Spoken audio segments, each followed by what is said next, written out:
விடாத புகை பிடிக்கிறவர் தொடர்ந்து உள்ளே அனுப்பி வைக்கிற புகையை கூட சமாளிக்குதுன்னா பார்த்துங்களேன். உள்ளே போகிற புகை நுட்பமான சுவாச முடிச்சுகளை அழிச்சு விடுது. கறி புகை அது மேலே படிஞ்சு உபயோகம் இல்லாமல் பண்ணிவிடுது. ஆனாலும் தேவைக்கு அதிகமாக 8 மடங்கு கூடுதலாக சுவாச முடிச்சுகள் நம்ம உடம்புக்குள்ளே இருக்கிறதுனால சமாளிக்க முடியுது. சமாளிக்க முடியலன்னா சில சமயம் மூச்சு திணறும். அதை ஒரு எச்சரிக்கையாக எடுத்துக்கிட்டு புகை பிடிக்கிற பழக்கத்தை விட்டுடணும். அதுதான் நல்லது. ஆனால் அப்படி யார் விடுறது? இணை பிரியாத 2 நண்பர்கள் இருந்தாங்களாம். 2 பேரும் விடாமல் சிகரெட்டு குடிக்கிறவங்க. அதில் ஒருத்தன் செத்து போட்டான். இன்னொருத்தன் அதுக்கப்புறம் 2 சிகரெட்டாக குடிக்க ஆரம்பித்தானான். ஏன் இப்படி பண்ணுறேன்னு கேட்டிருக்காங்க. நான் ஒரு சிகரெட்டு தான் குடிக்கிறேன், செத்து போன என்னுடைய ஃப்ரெண்டு இருக்கானே செத்து போனவன், அவனுக்காக இன்னொரு சிகரெட்டு குடிக்கிறேன் அப்படின்னு நானான். இது ரொம்ப ஆபத்து, விட்டுடு அப்படின்னு சொல்லியிருக்காங்க. சரின்னு ஒத்துக்கிட்டான். ஆனால் அதுக்கப்புறமும் ஒரு சிகரெட் வீதமாக குடிச்சிக்கிட்டே இருந்தான். சிகரெட்டு பழக்கத்தை நீ இன்னும் விடலையான்னு கேட்டாங்களாம். அந்த பழக்கத்தை நான் எப்போவோ விட்டுட்டேன், இப்போ நான் குடிக்கிறது என் ஃப்ரெண்டுக்காக அப்படின்னு நானான். இவங்கெல்லாம் எப்படி திருந்துறது? என்னை விட யோக்கியம் இந்த உலகத்தில் வேறு யாரும் இல்லை சார் அப்படின்னார் ஒருத்தர். அவரை விட அயோக்கியன் வேறு யாரும் இருக்க முடியாதுங்கிற முடிவுக்கு கேட்டவங்க வந்துட்டாங்களாம். மனுஷனுக்கு இருக்கிற ஒரு மிகப்பெரிய குறையே தன்கிட்ட இருக்கிற குறை அவனுக்கு தெரியாமல் போகிறது தான். ஆனால் அடுத்தவங்ககிட்ட இருக்கிற குறை இவனுக்கு தெளிவாக தெரிஞ்சிடும். ஒரு ஒட்டகம் ஒரு கொக்கை பார்த்து ஒரு கேள்வி கேட்டுதான். என்ன கேள்வி தெரியுமா? உன் கழுத்து ஏன் இப்படி வளைஞ்சி போயிருக்குது அப்படின்னு கேட்டிருக்கு. இதுக்கு உடம்பே வளைச்சல். இது போய் கொக்கை கிண்டல் பண்ணுது. இன்றைக்கி மனித சுபாவமும் கிட்டத்தட்ட இப்படி தான் இருக்குது. இந்த உலகத்தில் குறையில்லாத மனிதர்கள் யாரும் கிடையாது, நாம் உள்பட அப்படிங்கிறத முதல்ல நாம் நல்லா புரிஞ்சுக்கணும். ஒரு ஊரில் ஒரு விற்பனை நிலையம் இருந்தது. செல்ல பிராணிகளை விற்பனை செய்கிற நிலையம் அது. நாய், கிளி, பூனை இப்படி நிறைய வச்சு விற்பனை பண்ணிகிட்டு இருக்கிறாங்க. நாய்க்குட்டி விற்பனை செய்கிற பகுதியில் ஒரு சிறுவன் நின்றுக்கிட்டு இருந்தான். விற்பனை செய்கிற ஆளுக்கிட்ட விலை கேட்டுக்கிட்டு இருந்தான். அதோ இருக்குதே அந்த நாய்க்குட்டி என்ன விலை அப்படின்னு கேட்டானா. 1000 ரூபா அப்படின்னாரான். சரி அது வேணாம், இது என்ன விலைன்றிருக்கான். 500 ரூபா அப்படின்னாரான். இந்த சின்ன பையன் கையில் வச்சுருந்தது வெறும் 50 ரூபா தான். அதனால் இதை விட குறைச்சலாக கிடைக்குமான்னு பார்த்துருக்கான். அந்த கடையில் ஒரு மூலையில் சரியாக கவனிக்கப்படாமல் ஒரு நாய்க்குட்டி படுத்து கிடந்தது. பாவமாக கத்திக்கிட்டு இருந்தது. அதை பார்த்ததுமே இவனுக்கு அது ரொம்ப பிடிச்சி போச்சு. உடனே அந்த கடைக்காரரை பார்த்து, அதுவும் அந்த மூலையில் படுத்து கிடக்குதே அந்த நாய்க்குட்டி என்ன விலை அப்படின்னு கேட்டிருக்கான். தம்பி, அது ஒரு கால் ஊனம், அதனால் அது உன்னோட குதித்து விளையாடவோ ஓடுறதோ அதால் முடியாத காரியம் அப்படின்ட்டுருக்கார் அவர். அது தெரிஞ்சு தாங்க கேட்குறேன், அதோட விலை என்ன அதை மட்டும் சொல்லுங்களேன் அப்படின்ட்டுருக்கான். தம்பி, இது கால் ஊனம் உள்ள ஒரு நாய். இதை போய் காசு கொடுத்து வாங்கிறதுக்கு யாராவது பிரியப்படுவாங்களா? இதை நான் உனக்கு இலவசமாகவே தர்றேன், எடுத்துகிட்டு போ அப்படின்னாரான். இதை கேட்டதும் அந்த சிறுவனுக்கு கோபம் வந்துட்டு தான். நீங்கள் ஒன்றும் சும்மா கொடுக்க வேணாம், இந்தாங்க 50 ரூபா, இதை வச்சுக்கிட்டு நாய்க்குட்டியை கொடுங்க அப்படின்ட்டுருக்கான். அவருக்கு ஒன்றும் புரியல, ஆச்சரியமாக இருந்தது. சரின்னு பணத்தை வாங்கிட்டு நாய்க்குட்டியை தூக்கி கொடுத்தார். அந்த சிறுவன் அந்த நாய்க்குட்டியை 2 கையாலையும் வாங்கினா, மார்போடு பிரியமாக சேர்த்து அணைச்சிக்கிட்டான். தெருவில் இறங்கி நடக்கிறான். அப்படி நடக்கும்பொழுது தான் பார்க்குறார், கடைக்காரர் ஆச்சரியமாக அவனை பார்க்குறார். அப்போ தான் அவருக்கு ஒரு விஷயம் புரியுது. அந்த சிறுவன் தெருவில் நாய்க்குட்டியை மார்போடு அணைச்சிக்கிட்டு விந்தி விந்தி நடந்து போய்கிட்டு இருக்கிறான். ஆமாம், அவனுக்கும் ஒரு கால் ஊனம். இந்த நாய்க்குட்டியை யாருமே வாங்க மாட்டாங்கன்னு நினச்சிக்கிட்டு இருந்தார். குறையுள்ள அதுக்கும் ஒரு எஜமானன் கிடச்சிட்டான். அதனால் ஊனம் ஒரு குறை இல்லை அப்படிங்கிற உண்மையை அந்த கடைக்காரர் புரிஞ்சுக்கிட்டாரான்.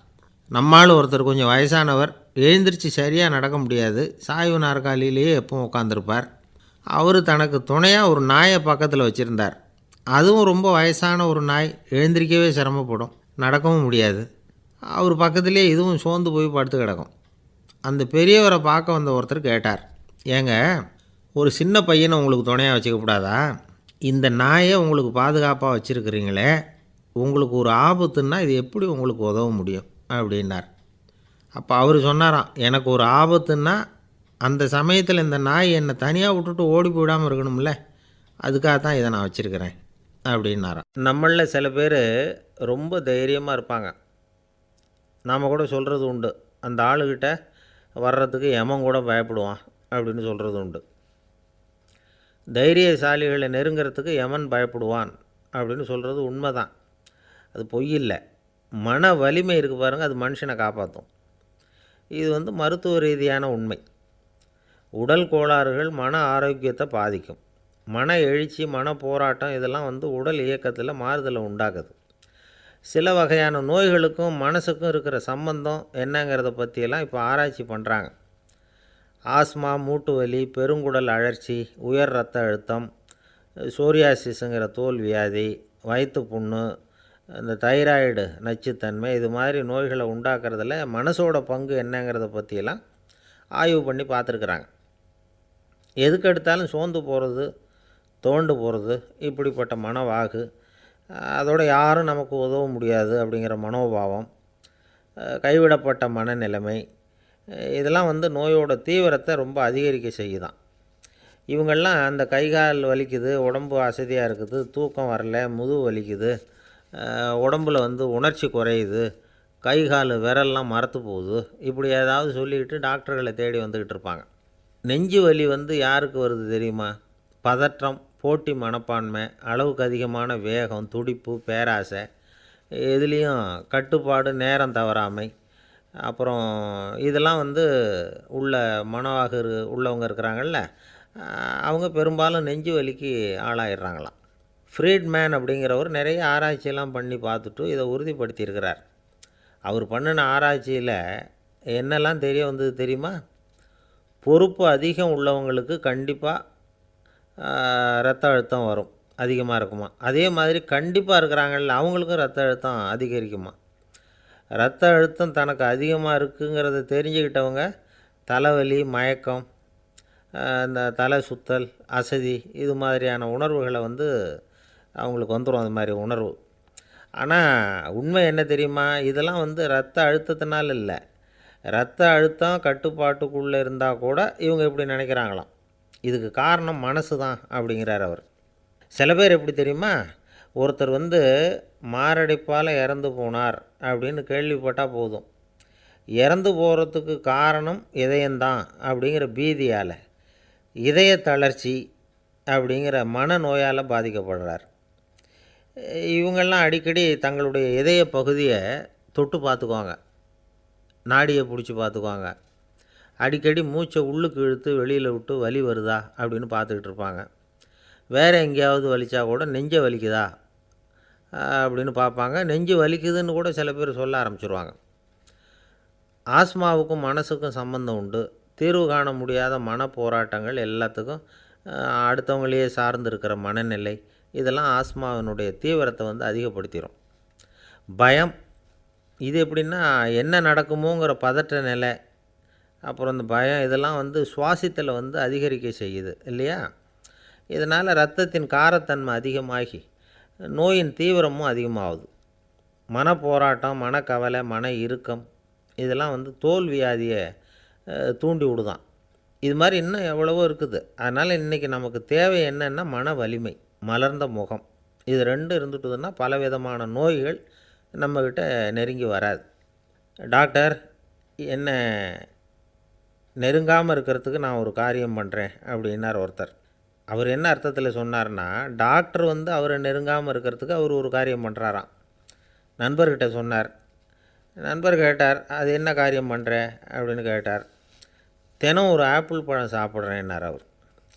ஏன்னா ஆங்கிலத்தில் ஒரு பழமொழி சொல்லுவாங்கள்ல, an apple a day keeps doctor away அப்படிம்பாங்க. ஒரு ஆப்பிள் பழம் சாப்பிட்டா டாக்டர் விலகியே இருப்பார், டாக்டர்கிட்ட போக வேண்டிய அவசியம் இருக்காது அப்படிங்கிறதுக்காக அந்த பழமொழி சொல்கிறது. என்ன, நான் யாருமே நெருங்காமல் இருக்கிறதுக்கு நான் ஒரு காரியம் பண்ணுறேன்னார் இன்னொருத்தர். டாக்டர் நெருங்காமல் இருக்கிறதுக்கு ஆப்பிள் பழம் சாப்பிட்றேன்னார் அவர். என்னை யாருமே நெருங்காமல் இருக்கிறதுக்கு நான் ஒரு காரியம் பண்ணுறேன்னார் இன்னொருத்தர். அது என்னன்னு கேட்டோம். தினம் ஒரு பூண்டு சாப்பிட்றேன்னார். ஏ கார்லிக் எ டே கீப்ஸ் எவ்ரிபடி அவே அப்படின்னு அதுக்கு ஒரு புது விளக்கமும் கொடுத்தார். காசி மாநகரத்தை பிரம்மதத்தன் அப்படிங்கிற ராஜா ஆட்சி பண்ணிட்டு வந்தார். அவர் ஒவ்வொரு வருஷமும் ஒரு திருவிழா நடத்துறது வழக்கம். எல்லா தேசத்திலிருந்தும் எல்லா வகையான ஜனங்களும் அதில் கலந்துக்குவாங்க.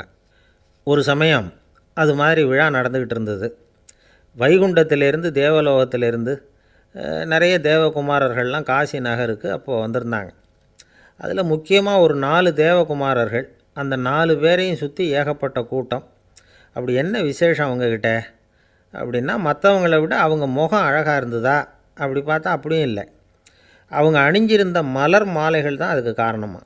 அந்த மலர்கள்லேருந்து அப்படி ஒரு அபூர்வமான நறுமணம், இதுக்கு முன்னாடி இப்படி ஒரு நறுமணத்தை அந்த ஊர் ஜனங்க அனுபவித்ததே இல்லை. அதுதான் அந்த 4 பேரையும் சுற்றி கூட்டம். எல்லோரும் கேள்வி கேட்க ஆரம்பித்தாங்க. உடனே அந்த 4 தேவகுமாரர்களும் எல்லாருக்கும் தெரியும்படியாக வானத்தில் எழும்பி கொஞ்சம் உயரமாக நின்றுக்கிட்டாங்க. கீழே நின்றுக்கிட்டு இருந்த அரசன்லேருந்து ஆண்டி வரைக்கும் ஒருத்தர் பாக்கி இல்லாமல் ஒரே குரலில் எல்லாரும் அவங்கள பார்த்து, எங்களுக்கும் இது மாதிரி மாலையை போட்டுக்கணும்னு ஆசையாக இருக்குது, அதுக்கு நீங்கள் தான் அருள் பண்ணணும் அப்படின்னு கேட்டுக்கிட்டாங்க. மாலை போட்டுக்கிறதுனா எல்லாருக்கும் ஆசையாக தானே இருக்கும். அந்த 4 தேவகுமாரர்களில் ஒருத்தர் புத்தர் பிரான். அவர் சொன்னார், பூலோகவாசிகளே, நான் சொல்கிறத கொஞ்சம் பொறுமையாக கேளுங்க. கக்காரு அப்படிங்கிற கற்பக விருட்சத்தின் மலர்களால் தொடுக்கப்பட்டது இந்த மாலை. இதுக்கு நிறைய சக்தி உண்டு. எந்த காலமும் இது வாடாது, வாசனையும் குறையாது. ஆனால் இதை அணிந்து கொள்கிறதுக்கு சில தகுதிகள் தேவை அப்படின்னார். என்ன தகுதி அது சொல்லுங்களேன் அப்படின்னு ஏக காலத்தில் எல்லாரும் சத்தம் போட்டாங்க. தீய இயல்புகள் உள்ளவங்க, இழிந்த சிந்தனை, இழிந்த செயல் உள்ளவங்க இந்த மாலையை அணிய முடியாது அப்படின்னார். அவ்வளோதான். கூட்டத்தில் சத்தம் போட்டவங்கள்லாம் மெதுவாக அப்படி அடங்க ஆரம்பிச்சிட்டாங்க.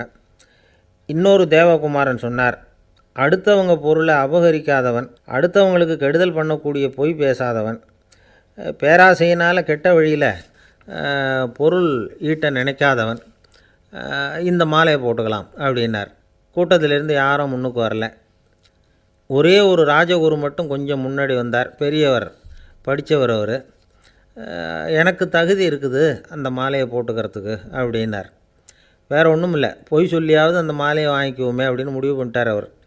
அவ்வளோதான், மாலையை வாங்கிட்டார். அடுத்த தேவகுமாரன் பேசினார். யாருக்கு திடமான அறிவும் மனமும் இருக்குதோ, யாருக்கு நல்ல காரியங்களில் அசையாத ஈடுபாடு இருக்குதோ, நல்ல அரிய பொருள்களை தனியாக தான் மட்டும் அனுபவிக்க விரும்பாதவர் யாரோ அவர் முன்னாடி வந்து இந்த மாலையை வாங்கிக்கலாம் அப்படின்னார். அந்த தகுதியும் எனக்கு இருக்குன்னார் ராஜகுரு. மாலையை வாங்கி போட்டுக்கிட்டார். இன்னொரு ராஜகுமாரன் பேச ஆரம்பித்தார். அறநெறியில் செல்வம் சேர்க்கணும், ஆடம்பர பொருள்களுக்கு அடிமையாகக்கூடாது, வெற்றி அடைஞ்சாலும் கர்வம் வரக்கூடாது, அப்படிப்பட்டவங்க இந்த மாலையை போட்டுக்கலாம்னார். துணிஞ்சு பொய் சொல்லி அதையும் வாங்கி கழுத்தில் போட்டுக்கிட்டார் இந்த ராஜகுரு. இன்னொரு ராஜகுமாரன் சொன்னார், சான்றோர்களை நிந்திக்காதவங்க, புறம் பேசாதவங்க இந்த மாலையை போட்டுக்கலாம்னார். அதையும் வாங்கி போட்டுக்கிட்டார். திருவிழா முடிஞ்சுது, எல்லோரும் திரும்பி போயிட்டாங்க. மறுநாள் ராஜகுரு 4 மாலைகளையும் போட்டுக்கிட்டு ராஜசபைக்கு வரார். வந்தவர் ரொம்ப அவஸ்தையோடு வர்றார். மாலையெல்லாம் வாடி போயிட்டுது, வாசனை எதுவும் கிடையாது. அது மட்டும் இல்லை, அவருக்கு கடுமையான தலைவலி வேறு வந்துட்டுது. துடிச்சு போயிட்டார். மாலையை கழட்டவும் முடியல. ஜனங்கள்லாம் அவரை பார்த்து சிரிக்க ஆரம்பிச்சிட்டாங்க. என்னத்துக்கு ஆசைப்படணும், ஏன் இப்படி கஷ்டப்படணும் அப்படின்னு. ராஜா பார்த்தார். மறுபடியும் விழாவுக்கு ஏற்பாடு பண்ணினார். தேவகுமாரர்கள்லாம் வந்தாங்க. ராஜகுரு வந்தார். மக்கள் முன்னிலையில் அவங்க காலில் விழுந்தார், மன்னிப்பு கேட்டுக்கிட்டார். இந்த மாலையை போட்டுக்கிற தகுதி எனக்கு இல்லை. தகுதி இல்லாத ஒருத்தன் தகாத தகுதியை பொய் மூலம் பெறணும்னு ஆசைப்படுறாங்களே, அவங்களுக்கெல்லாம் என்னுடைய தண்டனை ஒரு எச்சரிக்கையாக இருக்கட்டும்னார். அதுக்கப்புறம் தேவகுமாரர்கள் அவர் கழுத்தில் இருக்கிற மாலையை கழட்டினாங்களாம். அந்த மாலைகளும் பழையபடி மனம் கொடுக்க ஆரம்பிச்சுட்டு தான். இதிலேருந்து நாம் தெரிஞ்சுக்க வேண்டியது என்னென்னா, நமக்கு தகுதி இல்லாத ஒரு கௌரவம் நம்மக்கிட்ட தானாக வந்தால் கூட அதை தவிர்த்து விடுறது தான் நல்லது. அதுதான் புத்திசாலித்தனம். ஒருத்தர் வந்தார். சார், எங்கள் இலக்கிய மன்ற விழாவுக்கு நீங்கள் தலைமை தாங்கணும்னார். உடனே இவர் சொன்னார், பேச்சாளர், சார், இலக்கியத்தை பற்றி பேசுகிற தகுதி எனக்கு இல்லையே அப்படின்னார். உடனே அவர் கூப்பிட வந்தவர் சொன்னார், அந்த தகுதி உங்களுக்கு இல்லைங்கிறது எங்களுக்கும் தெரியும் சார், அதனால தான் உங்களை தலைமை தாங்க கூப்பிட்றேன் அப்படின்னார்.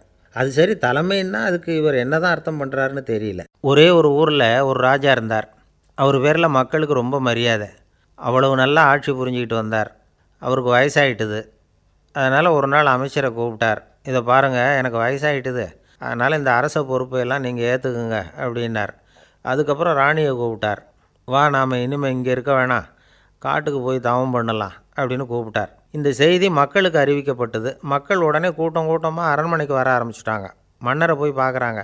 அரசே, தாங்கள் எங்களுக்கு தந்தை மாதிரி, நீங்கள் காட்டுக்கு போயிட்டால் நாங்கள்லாம் இங்கே எப்படி இருக்க முடியும்? எங்களுக்கெல்லாம் எந்த துன்பமும் இல்லாமல் பார்த்துக்கிட்டு வர்றீங்க. இது மாதிரியான ஒரு அரசாட்சி இல்லைன்னா மக்கள் வாழ்ந்து என்ன பயன் அப்படின்னாங்க. இருந்தாலும் என்ன பண்ணுறது, வயசாகிட்ட காரணத்தினால இந்த முடிவுக்கு வர வேண்டியிருக்குது அப்படின்னாராம் ராஜா. அப்படின்னா நீங்கள் காட்டுக்கு போக வேணாம், நாங்கள் போகிறோம். நாங்கள் அங்கே போய் தவம் பண்ணுறோம், வழிபாடு பண்ணுறோம். கடவுள் வருவார், அவர்கிட்ட வரம் வாங்கிட்டு வந்துடுறோம் அப்படின்னாங்களாம். அப்படி சொல்லிவிட்டு உடனே எல்லோரும் காட்டுக்கு போனாங்க. நாட்டு மக்கள் எல்லாரும் ஒட்டு மொத்தமாக வந்து காட்டில் உட்காந்துக்கிட்டு தவம் பண்ணுறதை பார்த்தார் கடவுள். உடனே புறப்பட்டு வந்தார். எல்லோரும் இப்படி வந்து உட்காந்துருக்குறீங்களே, என்ன வேணும் உங்களுக்கு அப்படின்னு கேட்டார். உடனே மக்கள் எல்லாரும் ஒரு குரலில் சொன்னாங்க, சுவாமி, எங்கள் மன்னன் ரொம்ப நாளைக்கு நல்லபடியாக இருக்கணும். அவர் வந்து மகிழ்ச்சியாகவும் உடல் நலத்தோடும் இருந்தால் தான் நாங்கள் அமைதியாக வாழ முடியும் அப்படின்னாங்க. சரி, அதுக்கு என்ன செய்யணும் அப்படின்னார் ஆண்டவன். எங்கள் மன்னருக்கு இன்னும் ஒரு 100 வருஷம் ஆயுளை கொடுங்க அப்படின்னாங்க. அவ்வளவு தானே, சரி அப்படியே ஆகட்டும் அப்படின்னு சொல்லிவிட்டு ஆண்டவன் போயிட்டார். மக்கள் மகிழ்ச்சியோடு திரும்பி வந்தாங்க. மன்னா, கடவுள் வரம் கொடுத்துட்டார், நீங்கள் 100 வருஷம் வாழ போகிறீங்க அப்படின்னாங்க. இதை கேட்டதும் ராணி ராஜாவை வணங்கி, நான் தவம் செய்ய போகிறேன் அப்படின்னு புறப்பட்டாங்க. உடனே மக்கள் என்ன நினச்சாங்க தெரியுமா? ஐயோ, நாம் ராஜாவுக்கு மட்டும்தானே நீண்ட ஆயுள் வேணும்னு வரம் வாங்கினோம், ராணிக்கு வாங்கலையே, அதுதான் கோபத்தில் புறப்பட்டாங்க போல இருக்குது அப்படின்னு நினச்சி வருத்தப்பட்டாங்க. ஆனால் ராணி நினச்சது அது இல்லை. ராணி போய் தவம் பண்ணாங்க, கடவுள் காட்சி கொடுத்தார். இவங்க கேட்குறாங்க, சுவாமி, ராஜாவுக்கு மட்டும் 100 வருஷம் ஆயுள்னு வரம் கொடுத்துட்டீங்க, அப்படின்னா குடிமக்களும் 100 வருஷம் இருக்கணும். இப்படிப்பட்ட குடிமக்கள் இல்லைன்னா அப்படிப்பட்ட அரசன் இருந்து என்ன பிரயோஜனம் அப்படின்னாங்களாம். ஆண்டவன் பார்த்தார், சரி அவங்களும் 100 வருஷம் வாழ்வாங்க, அது மட்டும் இல்லை, நீயும் 100 ஆண்டு காலம் வாழ வரமளிக்கிறேன் அப்படின்னு சொல்லிவிட்டு மறைஞ்சிட்டார். இதில் ஆண்டவன் வர்றதும் மறையிறதும் முக்கியம் இல்லை. இதில் கவனிக்க வேண்டியது ஆள்கிறவனின் விசாலமானம், குடிமக்களின் விசாலமானம், ஆள்கிறவன் மனைவியினுடைய விசாலமானம். இப்படி ஒரு நாடு இருந்துட்டுதுன்னா எப்படி இருக்கும் வாழ்க்கையை நினச்சி பாருங்கள். அதனால தான் பெரியவங்கள்லாம் சொல்கிறாங்க, இதய வாசல் திறந்தே இருக்கணும், இதயத்தின் கதவுகளை மூடாதீங்க அப்படின்னு சொல்லுவாங்க. என்கிட்ட ஒருத்தர் சொன்னார், என்னுடைய இதய வாசல் எப்போவும் திறந்தே தான் இருக்குதுன்னார். எதனால் அப்படி சொல்கிறீங்க அப்படின்னு கேட்டோம். டாக்டரே சொல்லிவிட்டார், என்னுடைய இதயத்தில் ஒரு ஓட்டை இருக்குது அப்படின்னு, வால்வு சரியில்லையா அப்படிங்கிறார். அளவுக்கு மிஞ்சினால் அமிர்தமும் நஞ்சு அப்படின்னு சொல்லுவாங்க. அது உண்மைதான். ஒருத்தருக்கு அளவுக்கு மீறிய புகழ் வந்துட்டுதுன்னு வச்சுங்க, அது கூட ஆபத்தாக போயிடுறது உண்டு. பழங்காலத்துல எல்லாம் கிரேக்க தேசத்தில் ஒரு பழக்கம் உண்டாம். அதாவது யாராவது ஒருத்தரை நாடு கடத்தணும்னா அதுக்கு ஒரு வழி உண்டு. அதாவது ஒருத்தரை நாடு கடத்தணும்னு மக்கள் விரும்புகிறாங்கன்னு வச்சுங்களேன், அவர் பேரை ஒரு மண்பாண்ட ஓட்டுச்சில்லில் எழுதி அதை வந்து ஒரு குறிப்பிட்ட பொது இடத்துல போட்டுற வேண்டியது, அவ்வளவுதான். இது மாதிரி பல பேர் போட்டுக்கிட்டே இருப்பாங்க, எல்லாம் அப்படியே குவிஞ்சு போயிடும். அந்த ஓட்டாஞ்சில்லு குவியலில் யாருடைய பேர் அதிகமாக இருக்குதோ அந்த நபரை ஒரு 10 ஆண்டுகள் நாடு கடத்தி விடுவாங்க. இது அந்த ஊர் வழக்கமாக. ஒரு நாள் அந்த குவியலுக்கு பக்கத்தில் ஒரு ஆள் நின்றுக்கிட்டு இருக்கிறான். அவன் கையில் ஒரு ஓட்டாஞ்சில்லு வச்சுருக்கிறான். அதில் யாரோட பேரையோ எழுதணும், எழுதி அந்த இடத்துல போடணுங்கிறது அவன் ஆசை. ஆனால் அவன் படிக்காதவன், அதனால் எழுத தெரியல. யாராவது அந்த வழியாக வர்றாங்களான்னு பார்த்துக்கிட்டே நின்றுக்கிட்டு இருந்தான். ஒரு பெரியவர் வந்துக்கிட்டு இருந்தார். அவர்கிட்ட ஓடினான். கையில் இருந்த மண்பாண்ட சில்லை கொடுத்தான். ஐயா, இதில் ஒரு பேர் எழுதி கொடுங்களேன்னா. அந்த பெரியவர் அதை வாங்கி கையில் வச்சுக்கிட்டு, என்ன பேர் எழுதணும் சொல்லு அப்படின்னா. இவன் சொன்னான், அரிஸ்டைடிஸ் அப்படின்னு எழுதுங்க அப்படின்னா. இதை கேட்டதும் அந்த பெரியவருக்கு அதிர்ச்சி. ஏன்னா அவர் தான் அரிஸ்டைடிஸ், தத்துவ மேதை அரிஸ்டைடிஸ் அவர். இருந்தாலும் நான் தான் அதுங்கிறத காட்டிக்காமல் அந்த ஆளுக்கிட்ட கேட்டார், அது சரிப்பா, அரிஸ்டைடிஸுங்கிற பேரை எழுத சொல்கிற, அவர் உனக்கு என்ன கெடுதல் பண்ணார், அவர் பேரை இதில் எழுத சொல்கிறியே அப்படின்னு கேட்டிருக்கார். அதுக்கு இவன் சொன்னானா, அவர் எனக்கு எந்த கெடுதலும் பண்ணலை, அவரை நான் பார்த்தது கூட இல்லை அப்படின்ட்டுருக்கான். அப்புறம் எதுக்காக அவரை வந்து நாடு கடத்தணும்னு நீ ஆசைப்படுற அப்படின்னு கேட்டிருக்கார். இப்போ அந்த ஆள் சொல்கிறான், அரிஸ்டைடஸை பற்றி எல்லோரும் பேசுகிறாங்க, அவர் ரொம்ப நல்லவர், அவர் ஒரு பெரிய அறிவாளிங்கிறாங்க, அவர் ஒரு பெரிய வள்ளல், பேரறிஞர், இப்படி எல்லாரும் சொல்கிறத கேட்டு கேட்டு எனக்கு ரொம்ப அலுத்து போயிட்டுது, அதனால தான் வெறுப்பாயிட்டேன் அப்படின்னு நானும். இதிலேருந்து என்ன தெரியுது? நாம் நல்லவனாக இருக்கிறதுல ஒன்றும் இடைஞ்சல் இல்லை. ஆனால் நம்மளை நல்லவன் நல்லவன் எல்லாரும் சொல்ல ஆரம்பிச்சிட்டாங்கன்னு வச்சுக்கோங்க, அப்போ இடைஞ்சல் ஆரம்பம்னு அர்த்தம். எதுவுமே அளவுக்கு மிஞ்சி போகாமல் பார்த்துக்க வேண்டியது ரொம்ப அவசியம். அளவுக்கு அதிகமாக ஆசைப்படாதவங்களில் ஆப்ரஹாம் லிங்கனும் ஒருத்தரான். அவர் ஒரு தடவை தன்னுடைய நண்பர்கள்கிட்ட பேசிக்கிட்டு இருந்தாராம். ஒருத்தர் கேட்டிருக்கார், ஒரு மனுஷனுக்கு கால்கள் வந்து எவ்வளோ உயரம் இருக்கணும் அப்படின்னு கேட்டாராம். இதுக்கு ஆபிரகாம் லிங்கன் சொன்னாராம், அது என்ன இடுப்புலேருந்து தரையை தொடுற அளவுக்கு உயரம் இருந்தால் போதும் அப்படின்னாராம். ஒரு ஜென் துறவி, அவருக்கு ரொம்ப வயசாகிட்டுது, கடைசி காலம். நண்பர்களெல்லாம் கூப்பிட்டார். நண்பர்களே, நான் வந்து வித்தியாசமான முறையில் சாகணும்னு ஆசைப்பட்றேன், அதுக்கு ஏதாவது யோசனை சொல்லுங்களேன் அப்படின்னு கேட்டாராம். நண்பர்கள் சிரித்தாங்க. என்ன பேச்சு பேசுகிறீங்க, சாவறதுங்கிறது என்ன விளையாட்டு கத்தனமான காரியமா அப்படின்னு கேட்டிருக்காங்க. அந்த துறவி கொஞ்ச நேரம் யோசனை பண்ணார். அப்புறம் கேட்டாராம், இது வரைக்கும் யாராவது நடந்துக்கிட்டே இறந்துருக்குறாங்களா அப்படின்னாராம். எல்லாரும் இல்லைன்னாங்களாம். ஒருத்தர் மட்டும் சொல்லியிருக்கார், அப்படியும் ஒருத்தர் இறந்துருக்கிறதாக ஒரு கதையில் படிச்சிருக்கிறேன், ஒரு ஞானியால் தான் அப்படியெல்லாம் செய்ய முடியும் அப்படின்னு அவர் சொன்னாராம். சரி, அப்படின்னா அந்த முறை நமக்கு வேணாம், நின்றுக்கிட்டே யாராவது உயிரை விட்டுருக்காங்களா அப்படின்னு விசாரித்தாராம். அப்படியும் ஒருத்தர் இறந்துருக்கிறார் அப்படின்னாங்களாம். மறுபடியும் அந்த துறவி யோசனை பண்ணியிருக்கிறார், ஏதாவது வித்தியாசமான முறையில் நாம் வந்து போகணும் அப்படிங்கிறது அவருடைய விருப்பம். மனிதன் எப்படி வாழ்கிறானோ அப்படி இறப்பது தான் நல்லது. சரி, யாராவது தலைகீழாக வந்து யோகம் செய்யும் நிலையில் இறந்துருக்கிறாங்களா அப்படின்னு விசாரித்தாராம். நண்பர்கள் சிரித்தாங்க. தலைகீழாக நின்னபடி இறந்ததாக நாங்கள் கேள்விப்பட்டதே இல்லை, அது முடியாத காரியம் அப்படின்ட்டுருக்காங்க. இப்போ அந்த துறவிக்கு திடீர்னு உற்சாகம் வந்துட்டுது. உடனே எழுந்திரிச்சார், தலைகீழாக நின்னார், அப்படியே உயிரை விட்டுட்டார். அவ்வளோதான். அந்த மடாலயத்தில் ஒரே குழப்பம், எப்படி அவரை கீழே இறக்கி படுக்க வைக்கிறது அப்படின்னு புரியல. இப்படி உயிர் விடுறதை பற்றி அவங்க இது வரைக்கும் கேள்விப்பட்டதும் இல்லை. உண்மையிலேயே வந்து இவர் வந்து இறந்து தான் போனாராங்கிறதும் தெரியல. சோதித்து பார்த்தாங்க, இதய துடிப்பு, நாடி துடிப்பு எல்லாம் நின்று போயிருந்தது. இவர் எப்பவும் இப்படி தான், என்ன பண்ணுறது இப்போது அப்படின்னு சொல்லி எல்லோரும் குழம்பிக்கிட்டு இருக்கிற சமயத்தில் ஒரு பெரிய ஒரு யோசனை சொன்னார். இந்த துறவியோட மூத்த சகோதரி பக்கத்து மடாலயத்தில் இருக்கிறாங்க, அவங்கள இங்கே அழைச்சிட்டு வந்தால் ஏதாவது வழி கிடைக்கும் அப்படின்னார். அந்த அம்மாவுக்கு 90 வயசு. அழைச்சிட்டு வந்தாங்க.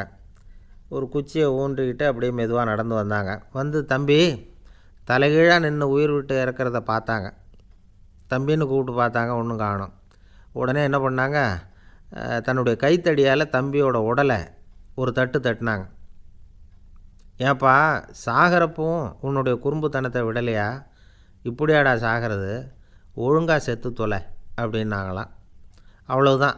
உடனே அந்த துறவி திரும்பி நேராக நின்னார். அக்கா, கோவப்படாத, நான் ஒழுங்காக சாகிறேன், எப்படி செத்தா என்ன, எல்லாம் எனக்கு ஒன்று தான் அப்படின்னு சொல்லிவிட்டு அப்படியே தரையில் படுத்து உயிரை விட்டாராம். அதுக்கப்புறம் அந்த அம்மா கோலை வந்து கையில் எடுத்துக்கிட்டு அப்படியே திரும்பி கூட பார்க்காம அவங்க பாட்டுக்கு போயிட்டாங்களாம். மரணத்தை ஒரு விளையாட்டாக ஆக்கிய அந்த துறவிக்கு வாழ்க்கையே ஒரு விளையாட்டாக தான் இருந்திருக்குது. எந்த நோக்கமும் இல்லாமல் செயல்படுறதுன்னா என்னங்கிறதும் அவருக்கு தெரிஞ்சிருக்குது. பயனை எதிர்பார்க்காமல் பணி செய்து வாழ்ந்து மறைந்த மகான் அவர். தம்முடைய தொழிலை வந்து விளையாட்டு போல் செய்ய தெரிஞ்சவருக்கு வாழ்க்கையே ஒரு விளையாட்டாக மாறிடும். எல்லாமே விளையாட்டாகி விடுகிற போது மரணமும் விளையாட்டாகிவிடும் அப்படிங்கிறது தான் அந்த தத்துவம். ஆனால் அதுக்கு முன்னாடி உங்களுக்குள்ளே இருக்கிற உண்மையான நடிகனை வந்து நீங்கள் அடையாளம் கண்டுபிடிக்கணும். நீங்கள் நடிக்க வேண்டியதே இல்லை, நீங்கள் ஏற்கனவே நடிச்சுக்கிட்டு தான் இருக்கிறீங்க. நீங்கள் இந்த உண்மையை தெரிஞ்சுக்கணும், அவ்வளவுதான். இதுதான் ஞானிகளுடைய கருத்து. நீங்கள் தெருவில் நடந்து போயிட்டுருக்கிறீங்க, எதிரில் வர்றவர் உங்களை பார்த்து எப்படி இருக்கிறீங்கன்னு கேட்குறார். நல்லா இருக்கிறேங்கிறீங்க. உண்மையிலேயே நாம் நல்லா இருக்க மாட்டோம், ஏதாவது உடம்புல கோளாறு இருக்கும். ஆனால் அப்படி சொல்லுவோம், நல்லா இருக்கிறேன் அப்படின்னு. அது நடிப்பு தானே. உங்களை சந்தித்ததில் ரொம்ப மகிழ்ச்சி அப்படின்னு சொல்கிறோம். உடனே கொஞ்சம் நிதானமாக யோசித்து பாருங்கள், உண்மையிலேயே உங்கள் மனசு மகிழ்ச்சி அடைஞ்சுட்டுதா? அது நடிப்பு தானே. வாழ்க்கையை சரியாக புரிஞ்சுக்கிட்டால் எல்லாமே நடிப்புங்கிறது புரியும். கல்யாண பத்திரிக்கை அனுப்பியிருந்தேனே, ஏன்டா வரலன்னு கேட்டான் ஒருத்தன். வந்திருந்தேனே அப்படின்னானா இவன். டேய், ஏன்டா போய் சொல்கிற, நான் பத்திரிக்கையே உனக்கு அனுப்பலையே அப்படின்ட்டுருக்கான் அவன். அதுக்கு இவன் சொன்னானா, பத்திரிக்கை அனுப்புனேன்னு நீ போய் சொல்கிறப்போ கல்யாணத்துக்கு வந்தேன்னு நான் போய் சொல்லக்கூடாதா அப்படின்னானா. ஒரு பெரிய பியானோ கலைஞர் வியன்னாவில் இருந்தார். ரொம்ப புகழ்பெற்ற இசைக்கலைஞர் அவர். இங்கிலாந்து மகாராணி விக்டோரியா அவருடைய சங்கீதத்தை கேட்கணும்னு ஆசைப்பட்டாங்க. அவரை அரண்மனைக்கு கூப்பிட்டாங்களாம். பியானோ வாசிக்க சொல்லி கேட்டாங்களாம். இவரும் ரொம்ப பிரமாதமாக வாய்ச்சி காட்டியிருக்கார். உடனே பாராட்டி பரிசுகள்லாம் கொடுத்து அனுப்புனாங்களாம். அந்த இசையை கேட்குறதுல அரசிக்கு ரொம்பவும் ஆர்வம் உண்டு. அதனால் அதுக்கப்புறமும் அந்த கலைஞர் அடிக்கடி அரண்மனைக்கு வர வேண்டிய அவசியம் ஏற்பட்டது. ஏன்னா அரசி கூப்பிட ஆரம்பித்தாங்க. இவர் போகணும், அங்கே இசை நிகழ்ச்சி நடத்தணும். இவர் அங்கே பாடி வாசிக்கிறது உண்டு. ஒரு தடவை மகாராணி அவரை பார்த்து, உங்கள் நாட்டு தேசிய கீதம் பாடுங்களேன் அப்படின்னு கேட்டாங்களாம். உடனே அவர் தன்னுடைய நாடான ஆஸ்திரியாவின் தேசிய கீதத்தை பாடியிருக்கிறார். அவர் பாட ஆரம்பித்த உடனே மகாராணி எழுந்திரிச்சு நின்னாங்களாம். அதுக்கு மரியாதை செலுத்துகிற நோக்கத்தோடு பாட்டு முடிகிற வரைக்கும் அப்படியே நின்றுக்கிட்டு இருந்தாங்களாம். இதுதான் அந்த அரசியினுடைய பெருந்தன்மை. அதாவது நாட்டுப்பற்றுங்கிறது அந்த அளவுக்கு அப்படி இருக்கணும். இப்படி ஒரு அரசியே நம்ம நாட்டு தேசிய கீதத்துக்கு எழுந்திரிச்சு நின்று மரியாதை செலுத்துகிறாங்க அப்படிங்கிறத புரிஞ்சிக்கும் பொழுது அந்த முதிய கலைஞரின் மகிழ்ச்சிக்கு அளவே இல்லையாம். அதுக்கப்புறம் அந்த பியானோ கலைஞர் ஒரு நாள் தன்னுடைய நண்பர் ஒருத்தர்கிட்ட பேசிக்கிட்டு இருந்தாராம். அப்போ சொன்னாராம், மகாராணியார் எனக்கு எவ்வளவோ பரிசுகள்லாம் கொடுத்துருக்குறாங்க. ஒரு தடவை எனக்கு வைரக்கல் பதித்த அணி ஒன்றை கூட பரிசாக கொடுத்தாங்க. ஆனால் அதை விட உயர்ந்த விலை மதிக்க முடியாத அணி என்ன தெரியுமா? நான் என்னுடைய நாட்டு தேசிய கீதத்தை நான் பாடுறப்போ அவங்க எழுந்திரிச்சு நின்று மரியாதை செலுத்தினாங்களே, அதுதான் எனக்கு கிடைச்ச மிகப்பெரிய பரிசு அப்படின்னாராம். எனக்கு தெரிஞ்ச சங்கீத வித்வான் ஒருத்தர் இருக்கார். சமீபத்தில் ஒரு நாள் அவரை பார்த்தேன். எப்படி போயிட்டுருக்கு உங்கள் தொழில் அப்படின்னு கேட்டேன். ரொம்பவும் வித்தியாசமாக போயிட்டுருக்குங்க அப்படின்னார். என்ன சொல்கிறீங்க அப்படின்னேன். முன்னாடியெல்லாம் நான் பாடினா எதிரில் இருக்கிறவங்க தான் எழுந்திரிச்சு போயிட்டு இருந்தாங்க. இப்போ எப்படின்னா நான் பாட ஆரம்பிச்சுட்டா உடனே பக்கவாத்தியக்காரனே எழுந்திரிச்சு போயிடுறான் அப்படின்னார் ரொம்ப வேதனையோட. பொங்கல் திருநாள்னால் இது ஏதோ அறுவடை திருநாள் அப்படின்னு சொல்லுவோம். அதாவது வருஷம் பூரா நாம் பாடுபட்டு அதனுடைய பலனை அனுபவிக்கிற நாள் அப்படிங்கிறது நாம் சொல்லிகிட்டு இருக்கிறது. இது முக்கியமாக இது ஒரு நன்றி அறிவிப்பு நாள் அப்படின்னு சொல்லுவாங்க.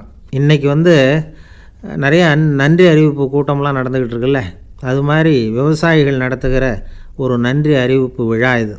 யாருக்கு நன்றி சொல்கிறாங்கன்னா ஆதவனுக்கு. அதாவது சூரியன் இல்லைன்னா விவசாயம் இல்லை. அதனால் ஆதவனுக்கு நன்றி செலுத்துகிற நாளாக இந்த பொங்கல் திருநாளை நாம் கொண்டாடுறோம். அதாவது இந்த பொங்கலில் விவசாயிகள்கிட்டேருந்து நிறைய பண்புகளை நாம் தெரிஞ்சுக்க வேண்டிய நாள் இது. விவசாயிகள் அவங்க விவசாயம் முன்னேறி இருக்கிற அளவுக்கு விவசாயிகளுடைய வாழ்க்கை தரம் முன்னேறலை. அந்த அளவுக்கு அவர்கள் நாட்டுக்காக உழைச்சிக்கிட்டு இருக்கிறாங்க. அந்த காலத்திலே அதை பற்றி ஒரு கதை சொல்கிறது உண்டு. ஒரு வயசான ஆள் நிலத்தில் ஏறு உழுதுகிட்டு இருந்தாராம். கிழிஞ்சு போன ஒரு சின்ன துண்டை தான் இடுப்பில் கட்டியிருந்தாராம். தலையில் ஒரு கந்தலை சுற்றி இருந்தார். உடம்பு பூரா சேரு, ரொம்ப ஏழை. ஏறு ஓட்டிகிட்டு இருக்கிறவர் வேறு எப்படி இருப்பார்? இருந்தாலும் அந்த ஆள் ரொம்ப ஜாலியாக பாட்டு பாடிக்கிட்டே ஏறு உழுதுகிட்டு இருந்தாராம். உடம்புல தான் அவர் ஏழையை தவிர மனசில் ஒரு ஏழையாக தெரியல. அந்த சமயத்தில் அந்த நாட்டு ராஜா அந்த பக்கமாக குதிரை மேலே வந்தாராம். வேட்டைக்கு போயிட்டு பரிவாரங்களோடு திரும்பி வந்துக்கிட்டு இருக்கிறார். ரொம்ப செல்வ செழிப்பில் இருக்கிற ராஜா அவர் இந்த வயசான விவசாயியை பார்த்துருக்கார். இந்த ஆள் ரொம்பவும் ஏழைங்கிறது அவர் பார்த்தாவே பளிச்சுன்னு தெரியுது. கட்டிக்கிறதுக்கு நல்ல துணி இல்லை, உடம்போ இழைச்சி போயிருக்குது, வயிறு முதுகில் போய் ஒட்டிகிட்ருக்கு, கண்ணு குழி விழுந்து போயிருக்குது. ஆனாலும் முகத்தை பார்த்தா சந்தோஷமாக இருக்கிற மாதிரி இருக்குது. இவ்வளோ உற்சாகமாக பாடிக்கிட்டு இருக்கிறாரே அப்படின்னு ஆச்சரியமாக நினச்சி பார்த்தார் அந்த ராஜா. சரி, அவர்கிட்ட கொஞ்சம் பேச்சு கொடுத்து பார்க்கலாம் அப்படின்னு முடிவு பண்ணார். ஐயா பெரியவரே, இப்படி கொஞ்சம் வர முடியுமான்னாராம். பொழுது போகிறதுக்குள்ளே நான் இந்த வயல் பூரா உழவு ஓட்டி ஆகணும், அதனால் பேசுகிறதுக்கு நேரம் இல்லை அப்படின்னாராம் அந்த பெரியவர். என்ன அவ்வளவு அவசரமாக? மீதி இருந்தால் நாளைக்கு உழுதக்கூடாதா? அது சரி, உனக்கு எத்தனை ஏக்கர் நிலம் இருக்குது அப்படின்னு விசாரிச்சிருக்கார் ராஜா. எனக்குன்னு சொந்தமாக உள்ளங்கை அளவு கூட நிலம் கிடையாது. இது எங்கள் முதலாளியோட நிலம். இதை பூராவும் உழுது முடித்தாதான் அவர் கூலி கொடுப்பார். நான் கூலிக்கு உழுதுகிட்டு இருக்கிறேன். உங்ககிட்ட பேசிக்கிட்டு இருந்தால் அவருக்கு துரோகம் பண்ணது மாதிரி ஆகிடும் அப்படின்னாராம். ராஜா குதிரையை விட்டு கீழே இறங்கினார். வரப்பில் நடந்து அந்த பெரியவர்கிட்டே போனாராம். சரி, ஒரு நாள் பூரா உழுதா உனக்கு எவ்வளவு கூலின்னு கேட்டிருக்கார். 8 அணா கூலி கிடைக்கும்னாராம் அவர். இது ரொம்ப காலத்துக்கு முன்னாடி நடந்த ஒரு சம்பவங்கிறதுனால அப்போ 8 அணா கூலிங்கிறது ரொம்ப பெருசு. இருந்தாலும் அதுவும் அந்த ராஜாவுக்கு பெரிய கூலியாக தெரியல. இவ்வளவு தானா, இதை வச்சுக்கிட்டு நீ எப்படி காலம் தள்ளுற அப்படின்னாராம். ஒன்றும் கவலை இல்லை அப்படின்னாராம் அவர். ராஜாவுக்கு ரொம்ப ஆச்சரியமாக போச்சு. 8 அணா கூலி வாங்குகிற இந்த ஆள் கவலை இல்லாமல் இருக்கிறார், ஏராளமான வசதியோடு இருக்கிறன்னா கவலை இல்லாமல் வாழ முடியலையே அப்படின்னு நினச்சி பார்த்துருக்கார். அது சரி, 8 அணாவில் எப்படி குடும்பம் நடத்துகிற அப்படின்னு கேட்டாராம். எனக்கு கிடைக்கிற 8 அணாவில் 2 அணா குடும்பத்துக்கு செலவழிக்கிறேன், 2 அணா பழைய கடனுக்கு கொடுக்குறேன், 2 அணா தர்மம் செய்கிறேன், 2 அணா வட்டிக்கு கொடுக்குறேன், ஒரு குறையும் இல்லைன்னாராம். ராஜாவுக்கு ஒன்றும் புரியல. எனக்கு ஒன்றும் புரியலையேன்னு இருக்கார். ஐயா, எனக்கும் என் மனைவிக்கும் 2 அணா செலவாகுது. வயசான அம்மா அப்பா இருக்கிறாங்க, சின்ன வயசில் என்னை காப்பாற்றினவங்க அவங்க. அந்த கடனுக்கு 2 அணா செலவாகுது, அது பழைய கடன். என் தங்கச்சி ஒருத்தி ஆதரவு இல்லாத நிலைமையில் தன்னுடைய மகனோட என் வீட்டில் இருக்கிறா. அவளுக்கும் அவள் மகனுக்கும் 2 அணா செலவு பண்ணுறேன், அது தர்மம். எனக்கு 2 பிள்ளைங்க இருக்கிறாங்க, அவங்களுக்கு 2 அணா செலவு பண்ணுறேன், அது வட்டிக்கு கொடுக்கறது மாதிரி. பிற்காலத்தில் அவங்க எங்களை காப்பாற்றுவாங்க. அந்த வகையில் நான் திருப்தியோடு வாழ்ந்துக்கிட்டு இருக்கிறேன் அப்படின்னாராம். ராஜாவுக்கு அர்த்தம் புரிய ஆரம்பிச்சுதான். அந்த பெரிய நிலத்தை விலை கொடுத்து வாங்கி அந்த பெரியவருக்கே தானமாக கொடுத்துட்டாராம். இப்போ உழுதவருக்கே நிலம் சொந்தமாகிட்டுது. அன்னையிலேருந்து அரசனுக்கும் ஆறுதல் கிடைச்சிதான். இப்படி ஒரு கதை சொல்லுவாங்க. 8 அணா வருமானத்தை வச்சுக்கிட்டு எப்படி காலத்தை தள்ளுறதுன்னு சொல்கிறதுக்காக இந்த கதையை சொல்கிறதாக யாரும் தப்பாக நினச்சிக்கக்கூடாது.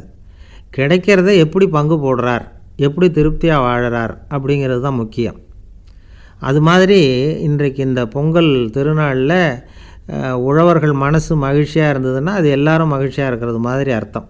அதனால் அவர்கள்ட்டேருந்து நாம் பாடம் கற்றுக்கணும். சில உழவர்கள் தங்கள் நிலத்தில் விளையிறத தாங்கள் சாப்பிட மாட்டாங்க, அடுத்தவங்கள்ட்ட விற்றுட்டு சந்தையில் போய் வேறு அரிசி வாங்கிட்டு தான் இவங்க சாப்பிடுவாங்க. அப்படிப்பட்ட விவசாயிகள்லாம் இது உண்டு. பங்கிடுகிற பண்பை உழவர்கள்ட்டேருந்து கற்றுக்கொள்ளுங்கள் அப்படிம்பாங்க. ஒரு ஆள் நிம்மதியாக மகிழ்ச்சியாக இருந்தானா, உங்கள் நிம்மதிக்கும் மகிழ்ச்சிக்கும் என்ன காரணம்னு கேட்டிருக்கார் இன்னொருத்தர்.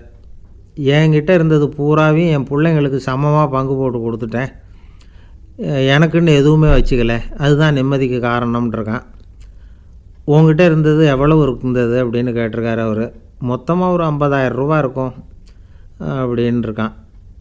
அவ்வளவும் பணமாகவே இருந்ததா அப்படின்னு கேட்டிருக்காங்க அவங்க. இல்லைங்க, அவ்வளவும் கடன், அதை தான் பிரித்து கொடுத்துருக்கேன் பிள்ளைங்கக்கிட்ட அப்படின்னு நானும். அவன் எது ரொம்பவும் கஷ்டமான காரியம் அப்படின்னு கேட்டார் ஒருத்தர். ஒருத்தருக்கு ஒருத்தர் சண்டை போடாமல் இருக்கிறது தான் ரொம்ப கஷ்டமான காரியம் அப்படின்னு தோணுது. ஒரு நாட்டுக்கும் இன்னொரு நாட்டுக்கும் சண்டை, நாட்டுக்குள்ளேயே ஒரு குரூப்புக்கும் இன்னொரு குரூப்புக்கும் சண்டை. ஏன் சண்டை போட்டுக்கிறீங்கன்னு கேட்டு பாருங்கள். நாங்கள் சமாதானத்துக்காக தான் சண்டை போட்டுக்கிறோம் அப்படிம்பாங்க. வாழறதுக்காக பிறந்த மனுஷன் லட்சியத்துக்காக உயிரை விட தயார் அப்படின்னு சொல்லிகிட்டு இருப்பான். அப்படி உயிரை விடுறவங்கள நாமளும் பாராட்டுவோம். ஆனால் ஒன்றுமில்லாத விஷயங்களுக்கெல்லாம் சண்டை போடுறவங்களெல்லாம் அப்படிப்பட்டவங்களையும் சரி உயிரை விடுறவங்களையும் சரி என்னென்னு சொல்கிறது. யுத்தங்களாலேயும் சண்டைகளாலேயும் நாம் அடையிறது என்னங்கிறது ஒரு பக்கம் இருக்கட்டும், இழக்கிறது என்ன தெரியுமா? ஏராளமான உயிர்கள். ரத்தம் சிந்துறதுக்கு நான் தயார் அப்படின்னு மார்தட்டி சொல்லலாம், ஆனால் ரத்தம் சிந்தினா உயிர் காத்துக்கிட்டு இருக்க தயார் இல்லை. அதாவது உயிர் நமக்காக காத்துக்கிட்டு இருக்க தயார் இல்லை. இழக்கிற ரத்தத்தை ஈடுகட்டினா தான் உயிரை காப்பாற்ற முடியும். அதனால் இது சம்மந்தமாக ஆராய்ச்சி செய்கிற கட்டாயம் ஏற்பட்டு போச்சு. அதோட விளைவாக புதுசாக ஒன்றை கண்டுபிடிச்சிருக்கிறாங்க. அதுதான் செயற்கை இரத்தப்பொடி. இப்போ இந்த திடீர் சாம்பார் பொடி, திடீர் ரசப்பொடி, திடீர் காப்பி பொடி இப்படிலாம் சொல்கிறோம்ல, அது மாதிரி இது திடீர் இரத்தப்பொடி. இஸ்ரேல் ஒரு சின்ன நாடு, மக்கள் தொகை குறைச்சல், அதோட போர்கள் வேறு. அதனால் காயம்பட்டவங்களை காப்பாற்றியே தீர வேண்டிய கட்டாயம். காப்பாற்றணும்னா ரத்த இழப்பை தடுக்கணும். அப்படின்னா உடனடியாக புது ரத்தம் செலுத்தி ஆகணும். திடீர்னு ரத்தம் வேணும்னா எங்கே போகிறது? அதுவும் கிடைக்கிற ரத்தம் சேர்கிற குரூப்பாக இருக்கணும். ஒரு வேடிக்கை பார்த்தீங்களா, நான் வேறு குரூப்பு நீ வேறு குரூப்புன்னு இவன் சண்டை போடுறான். இதில் அடிபட்டவனுக்கு ரத்தம் கொடுக்க போனால் அதுலேயும் அது வேறு வேறு குரூப்பாக இருக்குது. அது ரத்தமும் வேறு வேறு குரூப்புன்னு சொல்லிகிட்டு இருக்குது. எந்த குரூப்பு ரத்தம் வேணும், அது உடனடியாக கிடைக்கலன்னா என்ன பண்ணுறது? இப்படிப்பட்ட கஷ்டம்லாம் நமக்கு வந்துடுது. இதுக்காக தான் விஞ்ஞானிகள் இந்த ரத்த பொடியை கண்டுபிடிச்சிருக்கிறாங்க. அதாவது ஒரு ஆள் அடிபட்டு போட்டான்னு வச்சுங்களேன், அவனுக்கு ரத்தம் கிடைக்கல, உடனே என்ன பண்ணலாம்? இந்த சுத்தப்படுத்தப்பட்ட தண்ணீரை கொஞ்சம் எடுத்துக்க வேண்டியது, அதில் இந்த ரத்த பொடியை கரைக்க வேண்டியது. இப்போ இந்த செயற்கை ரத்தம் தயாராகிட்டுது. இதை அந்த ஆள் உடம்புல ஏற்றி விட்டுற வேண்டியது. இயற்கையாக நம்ம உடம்பில் இருக்கிற ரத்தம் என்னென்ன வேலை செய்யுதோ அதே வேலையை இதுவும் செய்யும். அதாவது ஆக்சிஜனை உடம்புல எல்லா இடத்துக்கும் எடுத்துகிட்டு போகுது. அந்த வேலையை இந்த செயற்கை ரத்தமும் செஞ்சுருது. ஆனால் ஒரு விஷயம், இந்த செயற்கை ரத்தம் ஒரு அவசரத்துக்கு தான் உபயோகப்படுத்தலாம், ஒரு முதல் உதவி மாதிரி. அதை அப்படியே நிரந்தரமாக விட்டுற முடியாது. பின்னாடி தேவையான குரூப்பு உண்மையான ரத்தம் கிடைச்ச உடனே அதை செலுத்திக்கணும். உண்மையான ரத்தத்தை 20லேருந்து 40 நாள் வரைக்கும் தான் பாதுகாக்க முடியும். அதுவும் குளிர்பதன பெட்டியில். அதுக்குள்ளே உபயோகப்படுத்தலைன்னா அது வீணாக போயிடும். இந்த ரத்த பொடி அப்படி இல்லை. எவ்வளோ நாள் வேணும்னாலும் அப்படியே வச்சுருக்கலாம். குளிர்பதன பெட்டியும் தேவையில்லை. ஆனால் ஒன்று, இது தண்ணியில் கலந்து செயற்கை ரத்தமாக ஆக்கிவிட்டா அதோட வலு 72 மணி நேரம் தான். அதாவது 3 நாள். அதுக்குள்ளே அந்த ஆசாமியை எங்கேயாவது ஆஸ்பத்திரிக்கு தூக்கிட்டு போய் உண்மையான ரத்தத்தை கொடுத்துடணும். சண்டையில் அடிபடுறவங்க, சாலை விபத்தில் அடிபடுறவங்க, இவங்களுக்கெல்லாம் அவசரத்துக்கு கை கொடுத்து உதவுறது இந்த செயற்கை ரத்த பொடி. அதுக்கப்புறம் நாம் கொடுக்குற ரத்தம் தான் அவங்கள காப்பாற்றணும். இன்றைக்கி ரத்தத்தை தானமாக கொடுக்க தயாராக இருக்கிற நல்ல உள்ளங்கள் ஏராளம். எவ்வளவு ஆக்சிடெண்ட்டு, ஆப்ரேஷன், இதில் சம்மந்தப்பட்டவங்களை காப்பாற்றுறது நாம் தானமாக கொடுக்குற ரத்தம் தானே. ஒரு ஆக்சிடெண்ட்டு, ஒரு ஸ்கூட்டர் ஒரு ஆள் மேலே மோதி விட்டுது. பார்த்து வரக்கூடாதா அப்படின்னா அந்த ஆள், நீ தான் பார்த்து நடக்கணும், ஏன்னா 20 வருஷமாக நான் அந்த ஸ்கூட்டரை ஓட்டிகிட்டு இருக்கிறேன் அப்படின்னானா இவன். இதுக்கு அவன் சொன்னானா, நீ தான் பார்த்து ஓட்டணும், ஏன்னா 40 வருஷமாக நான் இப்படி நடந்துக்கிட்டு இருக்கிறேன் அப்படின்னானா. ஒரு ஊரில் ஒரு ராஜா இருந்தார். பெரிய அரண்மனையில் தான் இருக்கிறார். எல்லா வசதியும் இருந்தது. இருந்தாலும் அவர் எல்லாரும் சொல்கிறது எப்படி தெரியுமா, பிச்சைக்கார ராஜா. அப்படி ஒரு பேர் அவருக்கு நிலச்சி போச்சு. ஜனங்களும் சரி, மற்ற தேசங்களில் உள்ளவங்களும் சரி, அவர் அந்த பேர் சொல்லியே குறிப்பிடுறது வழக்கமாக போட்டுது. இது அவருக்கு ரொம்ப கவலையாக போச்சு. என்ன இது, நம்மளை தேடி வர்றவங்களுக்கெல்லாம் நாம் சோறு போடுறோம். நம்ம புகழ்ந்து பாடல் ஏற்றி கொண்டு வர்ற புலவர்களுக்கெல்லாம் அவங்க எப்படி வந்தாலும் ஒருவேளை சோறு போடணுங்கிறது உத்தரவு. இவ்வளவுலாம் செஞ்சும் நம்மளை போய் பிச்சைக்கார ராஜான்னு எல்லாரும் சொல்கிறாங்களே, அது ஏன், எதுக்காக இப்படி சொல்கிறாங்க? இதுதான் ராஜாவுக்கு குழப்பம். சரி, இதை பற்றி நம்ம அமைச்சர்கள்கிட்ட கேட்கலாமா அப்படின்னு யோசனை பண்ணார். இந்த விஷயத்தை போய் அவங்கக்கிட்ட எப்படி கேட்குறதுன்னு அவருக்கு தயக்கமாக இருந்தது. கௌரவ குறைச்சலாக தெரிஞ்சுது அவருக்கு. சரி, சாதாரண குடிமக்கள்கிட்ட இதை பற்றி கேட்கலாமா அப்படின்னு யோசனை பண்ணார். கேட்கலாம். ஆனால் அவங்க யாரும் ராஜா முன்னாடி நின்று தைரியமாக பேசக்கூடிய அளவுக்கு இல்லை. ராஜாவோட குழப்பம் நாளுக்கு நாள் அதிகமாக போச்சு. கடைசியாக அவர் ஒரு முடிவுக்கு வந்தார். அதாவது இதை பற்றி ஒரு பிச்சைக்காரங்கிட்டே கேட்டு பார்த்துட்டா என்ன. இதுதான் அவர் பண்ண முடிவு. உடனே மாறு வேஷம் போட்டுக்கிட்டு நகர்வலம் போனார். ஒரு பிச்சைக்காரனை கண்டுபிடிச்சார். இதை பாருப்பா, நம்ம ராஜாவை எல்லாரும் பிச்சைக்கார ராஜான்னே சொல்கிறாங்களே, அதுக்கு என்ன காரணமாக இருக்கும் அப்படின்னு கேட்டார். அதுக்கு அவன் சொல்கிறான், இதுக்கான பதிலை இன்னும் ஒரு 30 நாளில் சொல்கிறேன் அப்படின்னா. உடனே இவருக்கு சந்தோஷம். உண்மையை அவங்ககிட்ட சொன்னார். நான் வேறு யாரும் இல்லை, நான் தான் இந்த நாட்டு ராஜா. இப்போ நீ என் கூடவே வந்துடு, அரண்மனையிலேயே தங்கிக்கோ. 30 நாள் கழித்து எனக்கு பதில் சொல்லிவிட்டு அதுக்கப்புறமா நீ போகலாம் அப்படின்னு சொல்லி அழைச்சிட்டு வந்துட்டார். அரண்மனையில் ஒரு மூலையில் அவன் தங்கிறதுக்கு இடம் கொடுத்தார். தினம் 2 வேளையும் இவனுக்கு சோறு போடுங்க அப்படின்னு உத்தரவு போட்டார். ராஜா கொடுத்த இடத்துல போய் உக்காந்துக்கிட்டான் அந்த பிச்சைக்காரன். தினமும் அந்த அரண்மனையில் நடக்கிறதையெல்லாம் கவனிச்சிக்கிட்டு வந்தான். வேளைக்கு சாப்பாடு வரும், சாப்பிட்டுக்கிட்டு இருக்கான். இப்படி 30 நாள் முடிஞ்சுது. ராஜா வந்தார். என்ன, என்னோட கேள்விக்கு பதில் என்னன்னு கண்டுபிடிச்சிட்டியான்னார். கண்டுபிடிச்சிட்டேன்னா. என்ன எல்லாரும் பிச்சைக்கார ராஜான்னு சொல்கிறாங்களே, அது நியாயமாக படுதா உனக்குன்னு கேட்டார். நியாயமாக தான் படுது, சந்தேகம் இல்லாமல் நீங்கள் பிச்சைக்கார ராஜா தான். என்ன தான் நீங்கள் வசதியோடவும் படைபலத்தோடவும் இருந்தால் கூட நீங்கள் எங்கள் வர்க்கத்தை சேர்ந்த ஆசாமி தான் அப்படின்னு அடித்து சொல்லிவிட்டான் அந்த ஆள். ஏனால் அப்படி சொல்கிறேன்னு கேட்டார் இவர். அரசே, ஒரு உண்மையை கண்டுபிடிச்சி சொல்கிறதா நான் உங்ககிட்ட சொன்னேன். நீங்கள் ராஜ பரம்பரைன்னா உடனே உங்கள் கழுத்தில் கிடக்கிற முத்து மாலையை கழட்டி பரிசாக கொடுத்துருப்பீங்க, பொன்னையும் மணியையும் கொடுத்துருப்பீங்க. ஆனால் நீங்கள் அப்படி செய்யலை. என்னை ஒரு மூலையில் உட்கார வச்சு 2 வேளை சோறு போட சொன்னீங்க. உங்களை தேடி யார் வந்தாலும், யார் பாராட்டி பேசினாலும் அல்லது பிரச்சனைகளை சொன்னாலும் நீங்கள் செய்கிற ஒரே காரியம் சோறு போடுறது தான். பிச்சைக்காரனுக்கு சோறு மட்டும்தான் உலகம். உங்கள் விஷயத்துலேயும் நீங்கள் அப்படி தான் நினைக்கிறதாக தெரியுது. நல்லா கவனிங்க. எந்த ஒரு பிரச்சனைக்கும் சோறு தான் முடிவுன்னு நினைக்கிறீங்க பாருங்கள். நீங்கள் சந்தேகமில்லாத எங்களை சேர்ந்த ஆள் தான் அப்படின்னு விட்டான் அந்த பிச்சைக்காரன். அதுக்கப்புறம் தான் அந்த ராஜா தன்னுடைய தவறுகளையெல்லாம் திருத்திக்கிட்டாராம். பசின்னு வர்றவங்களுக்கு சோறு தான் போடணும், அது தப்பு இல்லை. பாராட்ட வர்றவங்களுக்கெல்லாம் சோத்தையே போட்டு அனுப்புனா இப்படி தான் பேர் வரும். எனக்கு தெரிஞ்ச ஒருத்தர் தினமும் யாராவது ஒருத்தரை தன் வீட்டுக்கு அழைச்சிட்டு போவார், சாப்பாடு போட்டு அனுப்புவார். முன்னறிவிப்பு இல்லாமல் திடீர்னு ஒரு விருந்தாளியோட வீட்டில் போய் இவர் நிற்கிறது வழக்கம். அந்த அம்மாவும் இவருக்காக தயார் பண்ணி வச்சுருந்ததை இவர் அழைச்சிட்டு வந்திருக்கிற விருந்தாளிக்கு போட்டுருவாங்க. விருந்தாளி சாப்பிட்டுட்டு போனதுக்கப்புறம் இவர் மனைவிகிட்ட உனக்கு சிரமம் வேணாம் அப்படின்னு சொல்லிவிட்டு பக்கத்தில் உள்ள ஒரு ஹோட்டலுக்கு போய் காசு கொடுத்து சாப்பிட்டுட்டு வந்துடுவார். பல நாள் இப்படி நடக்கும். ஒரு நாள் அவரை தனியாக கூப்பிட்டுக்கிட்டு போய் ஏன் இப்படி பண்ணுறீங்கன்னு கேட்டோம். அதுக்கு அவர் சொல்கிறாரு, எங்கள் வீட்டு சாப்பாட்டிலேருந்து தப்பிக்கிறதுக்கு எனக்கு வேறு வழி எதுவும் தெரியல சார், அதனால தான் இப்படி பண்ணிகிட்ருக்கிறேன் அப்படின்னார் ரொம்ப பரிதாபமாக. ஒருத்தன் எப்படி நடந்துக்கிறாங்கிறத வச்சு தான் அந்த ஆள் எப்படிங்கிறத நாம் முடிவு பண்ணுறோம். ஆளுமைன்னு சொல்கிறோம்ல, அதுக்கு சூழ்நிலைகளை ஆளுகின்ற தன்மை அப்படின்னு விளக்கம் கொடுக்குறார் ஒரு உளவியல் நிபுணர். சரி, ஒரு மனிதனுடைய ஆளுமையை உருவாக்குகிற விஷயங்கள் என்னென்ன? பிறப்பு, வளர்க்கப்பட்ட விதம், படிப்பு, நண்பர்கள், சமுதாயம், இப்படி நிறைய உண்டு. ஆளுமையின் அடிப்படையில் சில மனநோய்கள் உண்டாகுது. அதெல்லாம் என்னென்னங்கிறத தெரிஞ்சு வச்சுக்கிட்டோம்னா நம்ம கூட இருக்கிறவங்கள அடையாளம் கண்டுபிடிக்கிறதுக்கு அது ரொம்ப உபயோகமாக இருக்கும். ஃப்ரெனாய்டு ஆளுமை அப்படின்னு ஒன்று. இந்த கோளாறு உள்ளவங்க எப்படி இருப்பாங்க தெரியுமா? அதிக உணர்ச்சி, சந்தேகம், பொறாமை இதெல்லாம் அதிகமாக இருக்கும். வளைஞ்சு கொடுக்க மாட்டாங்க. அடுத்தவங்களோட இணக்கமான உறவு இருக்காது. அவங்க செய்கிற தப்புக்கெல்லாம் அடுத்தவங்களை குறை சொல்லிகிட்டு இருப்பாங்க. இது ஒரு ரகம். அடுத்தது ஸ்கிசாய்டு ஆளுமை அப்படின்னு சொல்கிறாங்க. இந்த கோளாறு உள்ளவங்க அடுத்தவங்களோட பழக கூச்சப்படுவாங்க. சின்ன வயசுலேயே இது ஆரம்பமாயிடுது. பகல் கனவுலேயே சஞ்சரிப்பாங்க. அவங்களுடைய விரோதம், கோபம் இதை கூட வெளியில் காட்டிக்க முடியாமல் இருப்பாங்க. இவங்களுக்கு அகமுகம், பிரச்சனைகள்லேருந்து ஒதுங்கி எதுலேயும் ஈடுபாடு இல்லாதவங்களாக இருப்பாங்க. இப்படி ஒரு ரகம். அடுத்தது சைக்ளோதமிக் ஆளுமை அப்படின்னு சொல்கிறாங்க. அது என்னென்னா, உணர்ச்சிகளில் ஏற்றத்தாழ்வு அதிகமாக இருக்குமா. சில சமயம் பார்த்தா மகிழ்ச்சியாக இருப்பாங்க, சில சமயம் சோகமாக உட்காந்துருப்பாங்க. அவங்க மனநிலைக்கு தகுந்த மாதிரி சமூக நிகழ்ச்சிகளில் பங்கெடுத்துக்குவாங்க.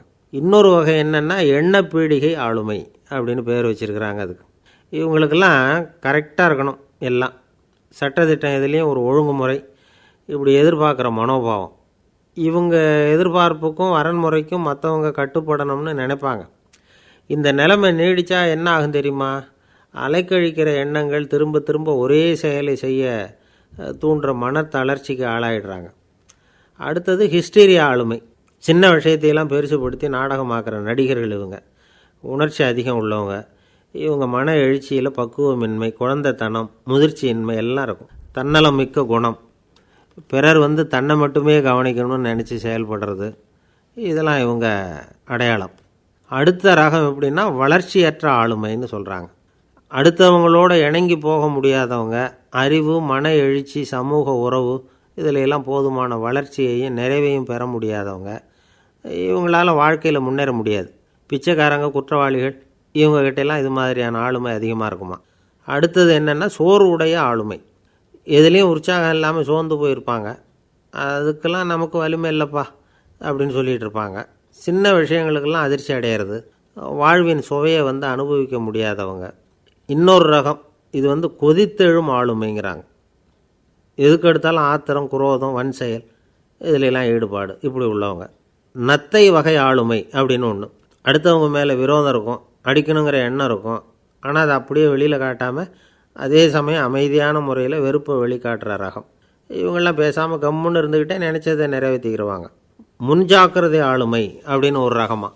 பாதுகாப்பின்மை, சந்தேகம், முழுமையின்மை, அறவேக்காட்டுத்தனம் இந்த மனப்போக்கு அதிகமாக இருக்கிறதுனால அகம்பாவம், புடிவாதம், எச்சரிக்கை எல்லாம் அளவுக்கு மீறி இருக்கும்.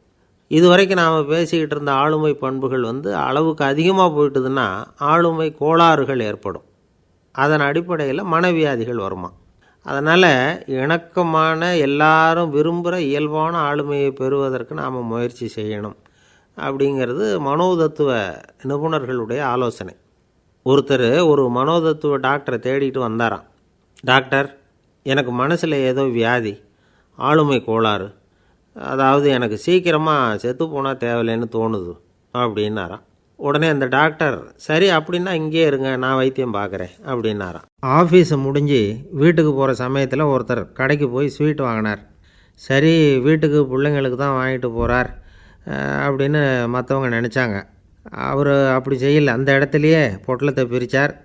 திருட மாதிரி அப்படியே சுற்றி ஒரு தரம் பார்த்துக்கிட்டார். யாரும் தெரிஞ்சவங்க இல்லைங்கிறத முடிவு பண்ணிவிட்டு அவசரமாக அதை அப்படியே போட்டு முழுங்கிவிட்டு கையை தொடச்சிக்கிட்டு நல்ல பிள்ளை மாதிரி நடந்து போக ஆரம்பிச்சிட்டார். அவர் யாருன்னா, அவரோட பிரச்சனை எல்லாருக்கும் தெரியாது, சில பேருக்கு தான் தெரியும். அதாவது அவர் உடம்பில் சர்க்கரை இருக்குதுன்னு டாக்டர் சொல்லிவிட்டாராம். அதனால் வீட்டில் சர்க்கரையே இவர் கண்ணில் காட்டுறதில்ல. அதனால் இவர் யார் கண்ணிலையும் படாமல் இப்படிப்பட்ட வேலைகள்லாம் செய்கிறது வழக்கம். யாருக்கும் தெரியாமல் இப்படி ஸ்வீட்டை வாங்கி சாப்பிட்டுட்டு அவர் பாட்டுக்கு போயிடுறது. இப்படிப்பட்டவங்களுக்கெல்லாம் கொஞ்சம் ஆறுதலான தகவல் இன்றைக்கி. அது என்னென்னா, நாம் சாப்பிட்ற சர்க்கரைக்கும் நம்ம உடம்பில் உள்ள சில கோளாறுகளுக்கும் அப்படி என்ன தான் சம்மந்தம் இருக்குது. இதை பற்றி சமீபத்தில் சில ஆராய்ச்சிகள்லாம் நடந்திருக்குது. ஏன்னா சர்க்கரைன்னாவே விஷம் மாதிரி அதை பார்க்குறவங்களும் சில பேர் உண்டு. சின்ன பிள்ளைங்களுக்கு வயத்தில் பூச்சி உண்டாகிறதுலேருந்து பெரியவங்களுக்கு நீரிழிவு வர்ற வரைக்கும் எல்லாத்துக்கும் சர்க்கரை தான் காரணம்னு சொல்லிகிட்டு இருக்கிறோம். ஆனால் அந்த அளவுக்கு பயப்பட வேண்டிய அவசியம் இல்லை அப்படின்னு சொல்கிறாங்க. சர்க்கரை வியாதி, இருதய நோய், பித்த நீர்ப்பை நோய், இதெல்லாம் சில நோய்கள்லாம் நாம் சாப்பிட்ற சர்க்கரைக்கும் தொடர்பு இருக்குதுன்னு நினைக்கிறோம். ஆனால் அப்படி சம்பந்தம் உண்டுங்கிறதுக்கு போதுமான அளவுக்கு ஆதாரம் இல்லை அப்படிங்கிறாங்க ஆராய்ச்சியாளர்கள். ஒரே ஒரு சம்பந்தம் தான் உறுதியாக இருக்குதான். அதுவும் இந்த பல் சிதைவு அப்படின்னு இருக்கு இல்லையா, அந்த சர்க்கரை சாப்பிட்றதுக்கும் இந்த பல் சிதைவுக்கும் சம்பந்தம் இருக்குது அப்படிங்கிறத மட்டும் உறுதியாக சொல்கிறாங்க. சர்க்கரைன்னா நாம் சாப்பிட்ற ஜீனி மட்டும் இல்லை, பழம், காய்கறி, பால், தேன், இப்படி எல்லாத்துலேயும் அது இருக்குது. கேரட்டு கொடுக்குற சத்தில் 88% சர்க்கரை, ஆப்பிள் கொடுக்குற சக்தியில் 95% சர்க்கரை. இது ஜீனி சர்க்கரை, இது ஆப்பிள் சர்க்கரை அப்படிங்கிற வித்தியாசம்லாம் உடம்புக்கு கிடையாது. ரெண்டுமே உடனடியாக சக்தி கொடுக்குது. ஒரு ஸ்பூன் சர்க்கரையில் 16 கலோரி தான் சத்து இருக்குது. அதிகமாக சர்க்கரை சாப்பிட்டா நீரிழிவு வந்துருங்கிறது தப்பான ஒரு அபிப்பிராயம். டயபெட்டிஸுங்கிறது ஒரு மெட்டபாலிக் டிஸார்டர், அவ்வளவுதான். அதாவது நாம் சாப்பிட்ற சர்க்கரையை நம்ம உடம்பு திறமையாக உபயோகப்படுத்திக்க முடியல அப்படின்னு அர்த்தம். அதனால தான் அதிகமாக இனிப்பு வேணாம்னு சொல்கிறோம். ஏற்கனவே உடம்பால் முடியாத ஒன்றை மறுபடியும் அது தலையில் சுமத்தி அதிகமாக வேலை வாங்க வேணாமே அப்படிங்கிறதுக்காக தான். ஆகாரத்தில் அதிகமாக சர்க்கரை இருந்தால் அதனால் உடனே சர்க்கரை வியாதி வந்துடும்ங்கிறதுக்கு விஞ்ஞான ரீதியாக போதுமான ஆதாரம் இல்லை. அதனால் எப்போவாவது அதிகமாக ஸ்வீட்டு சாப்பிட்டுட்டா ஐயோ அதிகமாக சாப்பிட்டோமோ என்ன பண்ண போகுது தெரியலையே அப்படின்னு நினச்சி மனசை போட்டு குழப்பிக்க வேண்டியதில்லை. பொதுவாக எதுவுமே அதிகமாக வேண்டாம், எல்லாம் சீராக இருந்தால் போதும். நீரிழிவுங்கிறது புதுசாக வந்துட்ட ஒரு நோய் இல்லை, ரொம்ப காலமாகவே இருக்கிற ஒன்று தான். நம்ம முன்னோர்கள் இதை மதுமேகம் அப்படின்னு சொல்லுவாங்க. அதை கட்டுப்படுத்துறதுக்கு அவங்களே சில வழிமுறையை சொல்லி வச்சுருக்கிறாங்க. அது என்னென்னா வேறு ஒன்றும் இல்லை, இந்த பாவக்காய், முள்ளங்கி, அருகம்புல், அவ்வளவுதான். வெள்ளை முள்ளங்கி இருக்குல்ல, அதை வாரத்துக்கு 3 நாள் சாப்பிட்டுக்கிட்டு வாங்க. நூலுக்கோல் ரொம்ப நல்லது. இல்லைன்னா முள்ளங்கி சாறு 1 ounce சாப்பிட்டுட்டு வரலாம். ரத்தத்தில் சேர்கிற சர்க்கரை அளவை இதெல்லாம் கட்டுப்படுத்துது. சிறுநீரில் காணப்படுகிற சர்க்கரை அளவையும் சமநிலைப்படுத்துது. தினமும் ஆகாரத்தில் கோதுமை, கேழ்வரகு, வெந்தயம், கருவேப்பிலை, சோயாபீன்ஸ் எது கிடைக்குதோ சேர்த்துக்கலாம். இப்படிலாம் செஞ்சுக்கிட்டு வந்தால் அப்புறம் வீட்டுக்கு தெரியாமல் கடையில் போய் நின்றுக்கிட்டு ஸ்வீட் வாங்கி திருட்டுத்தனமாக சாப்பிட வேண்டிய அவசியமே உங்களுக்கு வராது. 2 ஆசாமிகள் கடற்கரையில் உட்காந்து சாவகாசமாக பேசிக்கிட்டு இருந்தாங்களாம். ஒருத்தர் சொன்னார், இன்னொருத்தருக்கு தெரியாமல் ஸ்வீட்டு சாப்பிட்றதே எப்பவும் இடைஞ்சல் தான் சார். நேற்றுக்கு பாருங்கள், அப்படி தான் சாப்பிட்டுக்கிட்டு இருந்தேன், வீட்டுக்காரி கண்ணில் போட்டுவிட்டுது, அதுக்கப்புறம் ஒரே ரகலையாக போச்சு அப்படின்னாராம். எனக்கு கூட அப்படி தான் சார் ஆகிட்டுது, ஒரே ரகலை அப்படின்னாராம் இன்னொருத்தர். நீங்கள் சாப்பிட்டதும் உங்கள் வீட்டுக்காரங்க கண்ணில் போட்டுவிட்டுதா சார் அப்படின்னு கேட்டிருக்கார் இவர். அதுக்கு அவர் சொன்னாராம், அப்படி இல்லை சார், கடைக்காரர் கண்ணில் போட்டுவிட்டுதோ, நான் அவருக்கு தெரியாமல் அந்த ஸ்வீட்டை அவர் கடையிலேருந்து எடுத்திருந்தேன் அப்படின்னு விளக்கம் கொடுத்தாராம் இந்த ஆள். ஒருத்தர் முகத்தை தொங்க போட்டுக்கிட்டு ஒரு மாதிரியாக வந்தார். என்ன விஷயம்னு விசாரித்தேன். என்னுடைய நண்பன் ஒருத்தங்கிட்ட கருத்து வேறுபாடு, இனிமேல் நமக்குள்ளே எந்த சம்மந்தமும் வேணாம்னு நட்பை முறிச்சிக்கிட்டு வந்துட்டேன்னா. நண்பர்கள்னு இருந்தால் கருத்து வேறுபாடு வரத்தான் செய்யும்னு. கருத்து வேறுபாடு வராமல் இருக்கிறதுக்கு ஏதாவது வழி உண்டா அப்படின்னு கேட்டாங்க. அதை பற்றி நிபுணர்கள் சில யோசனைகளை சொல்லியிருக்கிறாங்கன்னு. முதல் விஷயம் என்னென்னா, உங்கள் நண்பனுக்கு ஒரு செய்தி சொல்லணும்னா அதை நீங்களே நேரடியாக சொல்லுங்கள், அல்லது உங்கள் கைப்பட கடிதம் எழுதுங்க. அதாவது நேரடி தொடர்பு முக்கியம். அதை விட்டுட்டு இன்னொருத்தர் மூலமாக நண்பர்களுக்கு செய்தி அனுப்புனா நீங்கள் சொல்கிற செய்தி அப்படியே போய் சேராது, அது சேதமாயிடும். கூட்டி குறைச்சி சொல்லிவிடுவாங்க, அது குழப்பத்தில் கொண்டாந்து விட்டுரும். இது ஒரு யோசனை. 2வது யோசனை என்னென்னா, நீங்கள் ஒரு நல்ல காரியத்தை செய்யும் பொழுது உங்கள் நண்பரையும் சேர்த்துக்குங்க, அவருக்கும் அதில் ஒரு ஈடுபாட்டை உருவாக்குங்க. 3வது யோசனை, நம்ம பக்கத்தில் இருக்கிற நண்பர் மகிழ்ச்சி அடைகிற மாதிரி ஏதாவது செய்யணும். சின்ன சின்ன செயல்களாக இருந்தாலும் பரவாயில்ல, அவர் நமக்கு எதுவும் செய்யலையே, நாம் எதுக்கு செய்யணும் அப்படின்னு நினச்சிக்கிட்டு இருக்கக்கூடாது. 4வது யோசனை என்னென்னா, உங்களுக்கு ஒரு பிரச்சனையா அல்லது உங்கள் நண்பருக்கு ஒரு பிரச்சனையா, எதுவாக இருந்தாலும் 2 பேரும் சேர்ந்து உட்காந்து ஆலோசனை பண்ணுங்கள். நம்ம யோசனையும் கேட்கப்படுதே அப்படிங்கிற நினைப்பே அவருக்கு ஒரு மன நிறைவை உண்டாக்குமா. 5வது யோசனை, உங்கள் நண்பர் ஏதோ ஒரு காரியத்தை செய்கிறார், நீங்கள் உடனே அவசரப்பட்டு நீ செய்கிறது தப்புன்னு தீர்ப்பு சொல்லக்கூடாது. அவர் அதை செய்கிறதுக்கான நியாயங்கள் எவ்வளவோ இருக்கும், அதை புரிஞ்சுக்கிறதுக்கு முயற்சி பண்ணணும். 6வது யோசனை, உங்கள் நண்பர் என்ன சொன்னாலும் அதை பொறுமையாக கேளுங்க. அவர் சொல்கிறத புரிஞ்சுக்கணும், அவர் சொல்ல விரும்புகிறத புரிஞ்சுக்கணும், அவர் சொல்ல முடியாமல் தவிக்கிறதையும் புரிஞ்சுக்கணும். இப்படி 3 விதமாகவும் அவரை புரிஞ்சுக்கிட்டு அதுக்கு தகுந்த மாதிரி செயல்படணும். 7வது யோசனை என்னென்னா, உங்கள் நண்பர் உங்ககிட்ட ஏதோ ஒரு கருத்தை சொல்கிறார், அது உங்களுக்கு பிடிக்கல, அதுக்காக உடனே நீ சொல்கிறது சரியில்லை, நான் ஒத்துக்க மாட்டேன் அப்படின்லாம் மறுத்துக்கிட்டு இருக்கக்கூடாது. அவர் சொல்கிறத கேட்கணும், பொறுமையாக சிந்திக்கணும், அதுக்கப்புறம் பதில் சொல்லணும். இப்படிலாம் நடந்துக்கிட்டால் நண்பர்களுக்குள்ள கருத்து வேறுபாடு வர்றதுக்கு வாய்ப்பே இருக்காது அப்படின்னு வல்லுநர்கள் தொகுத்து சொல்லியிருக்கிறாங்க இந்த யோசனைகளை. எனக்கு தெரிஞ்ச சில நண்பர்கள் உண்டு, அவங்களுக்குள்ளேயும் கருத்து வேறுபாடுகள் வராமல் இருக்கிறதுக்கு சில நுட்பங்களை கையாளுறது உண்டு. ஒருத்தர் சொன்னார், அந்த டாக்டர் சின்ன வயசுலேருந்து என் கூட பழகினவர், நாங்கள் 2 பேரும் இணை பிரியாத நண்பர்கள், இருந்தாலும் எனக்கு உடம்பு சரியில்லைன்னா நான் அவர்கிட்ட வைத்தியம் பார்த்துக்க மாட்டேன் அப்படின்னார் ஒருத்தர். ஏன் அப்படின்னு கேட்டேன். எங்கள் நட்பு கெட்டுப்போடக்கூடாது இல்லையா, அதனால தான் அப்படின்னார் இவர். ஒரு மனுஷனுக்கு 3 விதத்தில் கர்வம் உண்டாகிறதுக்கு வாய்ப்பு உண்டு. பணம், பதவி, புகழ். பணம் அதிகமாக வந்தால் கர்வம் வரலாம், பதவி பெருசாக வந்துட்டுதுன்னா கர்வம் வரலாம், புகழ் அதிகமாக போனாலும் கர்வம் வரலாம். இந்த 3 வகையான கர்வத்துக்கும் இடம் கொடுக்காமல் இருக்கிறாங்க பாருங்கள், அவங்க தான் சிறந்த மனிதர்கள். ஒரு பெரிய பொறுப்பில் இருக்கிறவங்களுக்கு கர்வம் வந்துடக்கூடாது. அப்படி வந்துட்டுதுன்னா அது எல்லாருக்கும் இடைஞ்சல். ஒரு ராஜா இருந்தார். அவர் ஒரு நாள் தன்னுடைய தலைநகரத்தை சுற்றி வந்துக்கிட்டு இருந்தார். ஒரு இடத்துல ஒரு அழகான நிலத்தை பார்த்தார். ஆஹா, இந்த இடத்துல நமக்குன்னு ஒரு மாளிகையை கட்டினா எவ்வளோ நல்லாயிருக்கும் அப்படின்னு நினச்சார். ராஜா நினச்சா அது முடியாத காரியமா? சரி, இந்த நிலம் யாருக்கு சொந்தம்னு விசாரிங்க அப்படின்னார் பக்கத்தில் இருந்தவங்கக்கிட்ட. அவங்கெல்லாம் ஓடி போய் விசாரித்தாங்க. அந்த இடம் ஒரு வயசான கிழவிக்கு சொந்தம், வயசான அம்மாவுக்கு சொந்தமாக. அந்த அம்மா தான் அதில் ஒரு குடிசையை போட்டு குடியிருந்துகிட்டு இருக்கிறாங்க. சரி, அந்த நிலத்துக்கு ஒரு விலையை நிர்ணயம் பண்ணி அதை அந்த வயசான அம்மாக்கிட்ட கொடுத்துருங்கோ அப்படின்னு உத்தரவு போட்டார் ராஜா. ஆனால் அந்த அம்மா, இது எங்கள் பூர்வீக இடம், இதை விற்க மாட்டேன் அப்படின்னு சொல்லிவிட்டுது.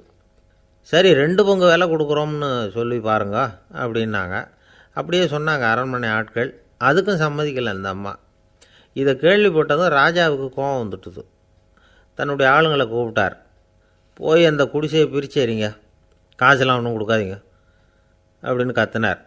அவ்வளோதான். அடுத்த நிமிஷம் அரண்மனை ஆசாமிகள் போனாங்க, குடிசையை பிரித்து எரிஞ்சாங்க. அந்த வயசான அம்மா இருக்குது, அதுவும் அந்த இடத்த விட்டு துரத்தி விட்டாங்க.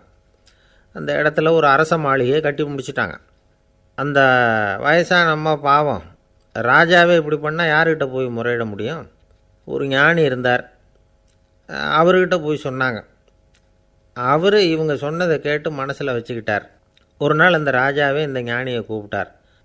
புதுசாக ஒரு மாளிகை கட்டியிருக்கிறேன், வந்து பாருங்கன்னு. சரின்னு சொல்லி இந்த பெரியவர் ஒரு நாள் அந்த மாளிகைக்கு போனார். சும்மா போகல, ஒரு கழுதையையும் ஓட்டிகிட்டு போனார். கொஞ்சம் சாக்குகள், வெத்து சாக்கு, அதையும் எடுத்து கழுதை முதுகில் போட்டு கழுதையை ஓட்டிகிட்டு போகிறார். ராஜா பார்த்தார். அவருக்கு இது ஆச்சரியமாக இருந்தது. என்ன இது, மாளிகைக்கு வந்துட்டு போங்கன்னு கூப்பிட்டா கழுதை சாக்கு இதெல்லாம் கொண்டு வராரே, ஒன்றும் புரியலையேன்னு நினச்சார். எதுக்காக இதெல்லாம்னு கேட்டார்.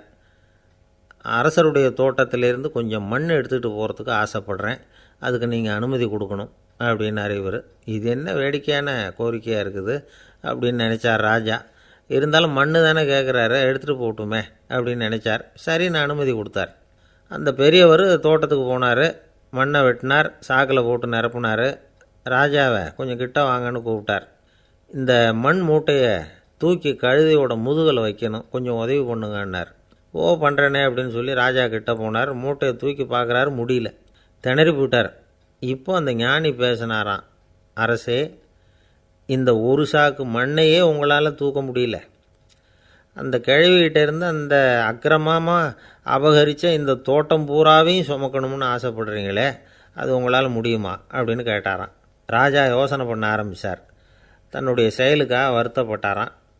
அந்த வயசான அம்மாவை உடனடியாக வரவழைச்சார். தாயே, தப்பு பண்ணிட்டேன், என்னை மன்னிச்சுக்குங்க, இன்னையிலேருந்து இந்த மாளிகையும் தோட்டமும் உங்களுக்கு தான் சொந்தம் அப்படின்னு சொல்லிவிட்டாராம். போகிறப்ப இந்த உலகத்திலேருந்து எண்ணத்தை எடுத்துகிட்டு போக போகிறோம், அதனால் ரொம்பவும் அலட்டிக்க வேண்டியதில்லை, கர்வப்பட வேண்டியதில்லை அப்படிங்கிறது ஒரு பெரிய உபதேசம். ஒரு பெரிய மனுஷன் சாக கிடந்தார், ரொம்பவும் அழுதார். ஏன் அழறீங்க அப்படின்னு கேட்டாங்க சுற்றி இருந்தவங்க. நான் சாகிறதுக்காக கவலைப்படலை, நான் நம்ம ஜனங்களுக்காக எவ்வளவோ காரியம்லாம் செஞ்சுக்கிட்டு வந்தேன். நான் செஞ்சுக்கிட்டு வந்த சேவையை இனிமேல் யார் செய்ய போகிறாங்க, அது யாரால் முடியும், அதை நினச்சி தான் அழறேன் அப்படின்னாராம். ஒருத்தர் முன்னாடி வந்தார். அதுக்காக நீங்கள் கவலைப்படாதீங்க, உங்கள் சேவையை தொடர்ந்து செய்கிறதுக்கு என்ன மாதிரி இளைஞர் பட்டாலும் தயாராக இருக்குது, இருந்தாலும் எங்கள் கவலை என்னென்னா அப்படின்னு இழுத்தார். என்ன சொல்லுங்கன்னு கேட்டார் அவர். நீங்கள் இது வரைக்கும் என்ன சேவை செஞ்சுக்கிட்டு வந்தீங்க, அதுதான் எங்களுக்கு இன்னமும் புரியாத புதிராக இருக்குது அப்படின்னாராம் அவர். இந்த காலத்து புள்ள ஒருத்தன் தன்னோட அப்பாவை பார்த்து சொன்னான், அப்பா நான் உனக்கு உதவி செய்யலாம்னு நினைக்கிறேன், என்ன உதவி செய்யணும்னு சொல்லு அப்படின்னா. நீ சும்மா இருந்தால் அதுவே எனக்கு செய்கிற பெரிய உதவிடா அப்படின்னார் அப்பா. சும்மா இருக்கிறதும் ஒரு உதவி தான், அது மாதிரி மௌனமும் ஒரு சமூக சேவை தான் அப்படிங்கிறார் காஞ்சி பெரியவர். நமக்கு 5 புலன்கள் இருக்குது, மெய் வாய் கண் மூக்கு செவி. இந்த 5லேயும் அதிகப்படியான வேலை எதுக்குன்னு நினைக்கிறீங்க? வாய்க்கு தான். ஏன்னா அதுக்கு 2 வேலை. இப்போ கண்ணுக்கு பார்க்குறது மட்டும்தான் வேலை, காதுக்கு கேட்குறது மட்டும்தான் வேலை, மூக்குக்கு வாசனை அறியறது தான் வேலை, உடம்புக்கு உணர்றது மட்டும்தான் வேலை. ஆனால் வாய் அப்படி இல்லை, அதுக்கு 2 வேலை, சாப்பிட்றதும் அதுதான், பேசுகிறதும் அதுதான். அதாவது வாய் ஒன்று தான் கர்மேந்திரியமாகவும் இருக்குது, ஞானேந்திரியமாகவும் இருக்குது அப்படின்னு சொல்லுவாங்க. சாப்பாட்டில் உட்காந்தா எந்தெந்த ஆகாரம் என்னென்ன ருசின்னு அறிவிக்கிற வேலையும் செய்யுது. சபையில் உட்காந்தா பாடுறது, பேசுறது, சிரிக்கிறது, இது மாதிரியான வேலையும் செய்யுது. இன்னொரு வித்தியாசம், கண்ணு காது மூக்கெல்லாம் ஸ்ட்ரெயின் பண்ணிக்கிட்டு வேலை செய்கிறதில்ல. ஒரு ரோஜா பூ பார்த்தா உடனே மூக்கு அப்படியும் இப்படியும் அசைய ஆரம்பிக்கிறதில்ல. ஒரு சங்கீதத்தை கேட்ட உடனே காது ஆட ஆரம்பிக்காது. ஆனால் வாய் அப்படி இல்லை, அது பேசினாலும் சரி சாப்பிட்டாலும் சரி அசைஞ்சு தான் ஆகணும். ஆக மற்றதை விட வாய்க்கு வேலை ஜாஸ்தின்னு தெரியுது. சாப்பிட்றது பேசுறது அப்படின்னு 2 காரியம் அதுக்கு. இப்படி 2 காரியம் இருக்கிறதுனால அது 2ஐயும் பாதியாக குறைச்சிக்கணுங்கிறது கடவுள் அபிப்பிராயமாக இருக்கணும் அப்படிங்கிறார் காஞ்சி பெரியவர். ஆனால் இப்போ நாம் அப்படியே நடந்துக்கிறோம், அதுக்கு நேர்மாறாக நடந்துக்கிறோம். நாம் சாப்பிட்றதும் அதிகம், பேசுகிறதும் அதிகம், 2 வேலையையும் தேவைக்கு அதிகமாகவே செய்கிறோம். வாய் தான் ரொம்ப ஓவர் ஒர்க்குடு. அதுக்கு ஓய்வு கொடுத்தா உடம்பும் நல்லாயிருக்கும், உலகமும் நல்லாயிருக்கும். மௌன விரதம் இருக்கிறதெல்லாம் எதுக்காக நினைக்கிறீங்க? இதுக்காக தான்.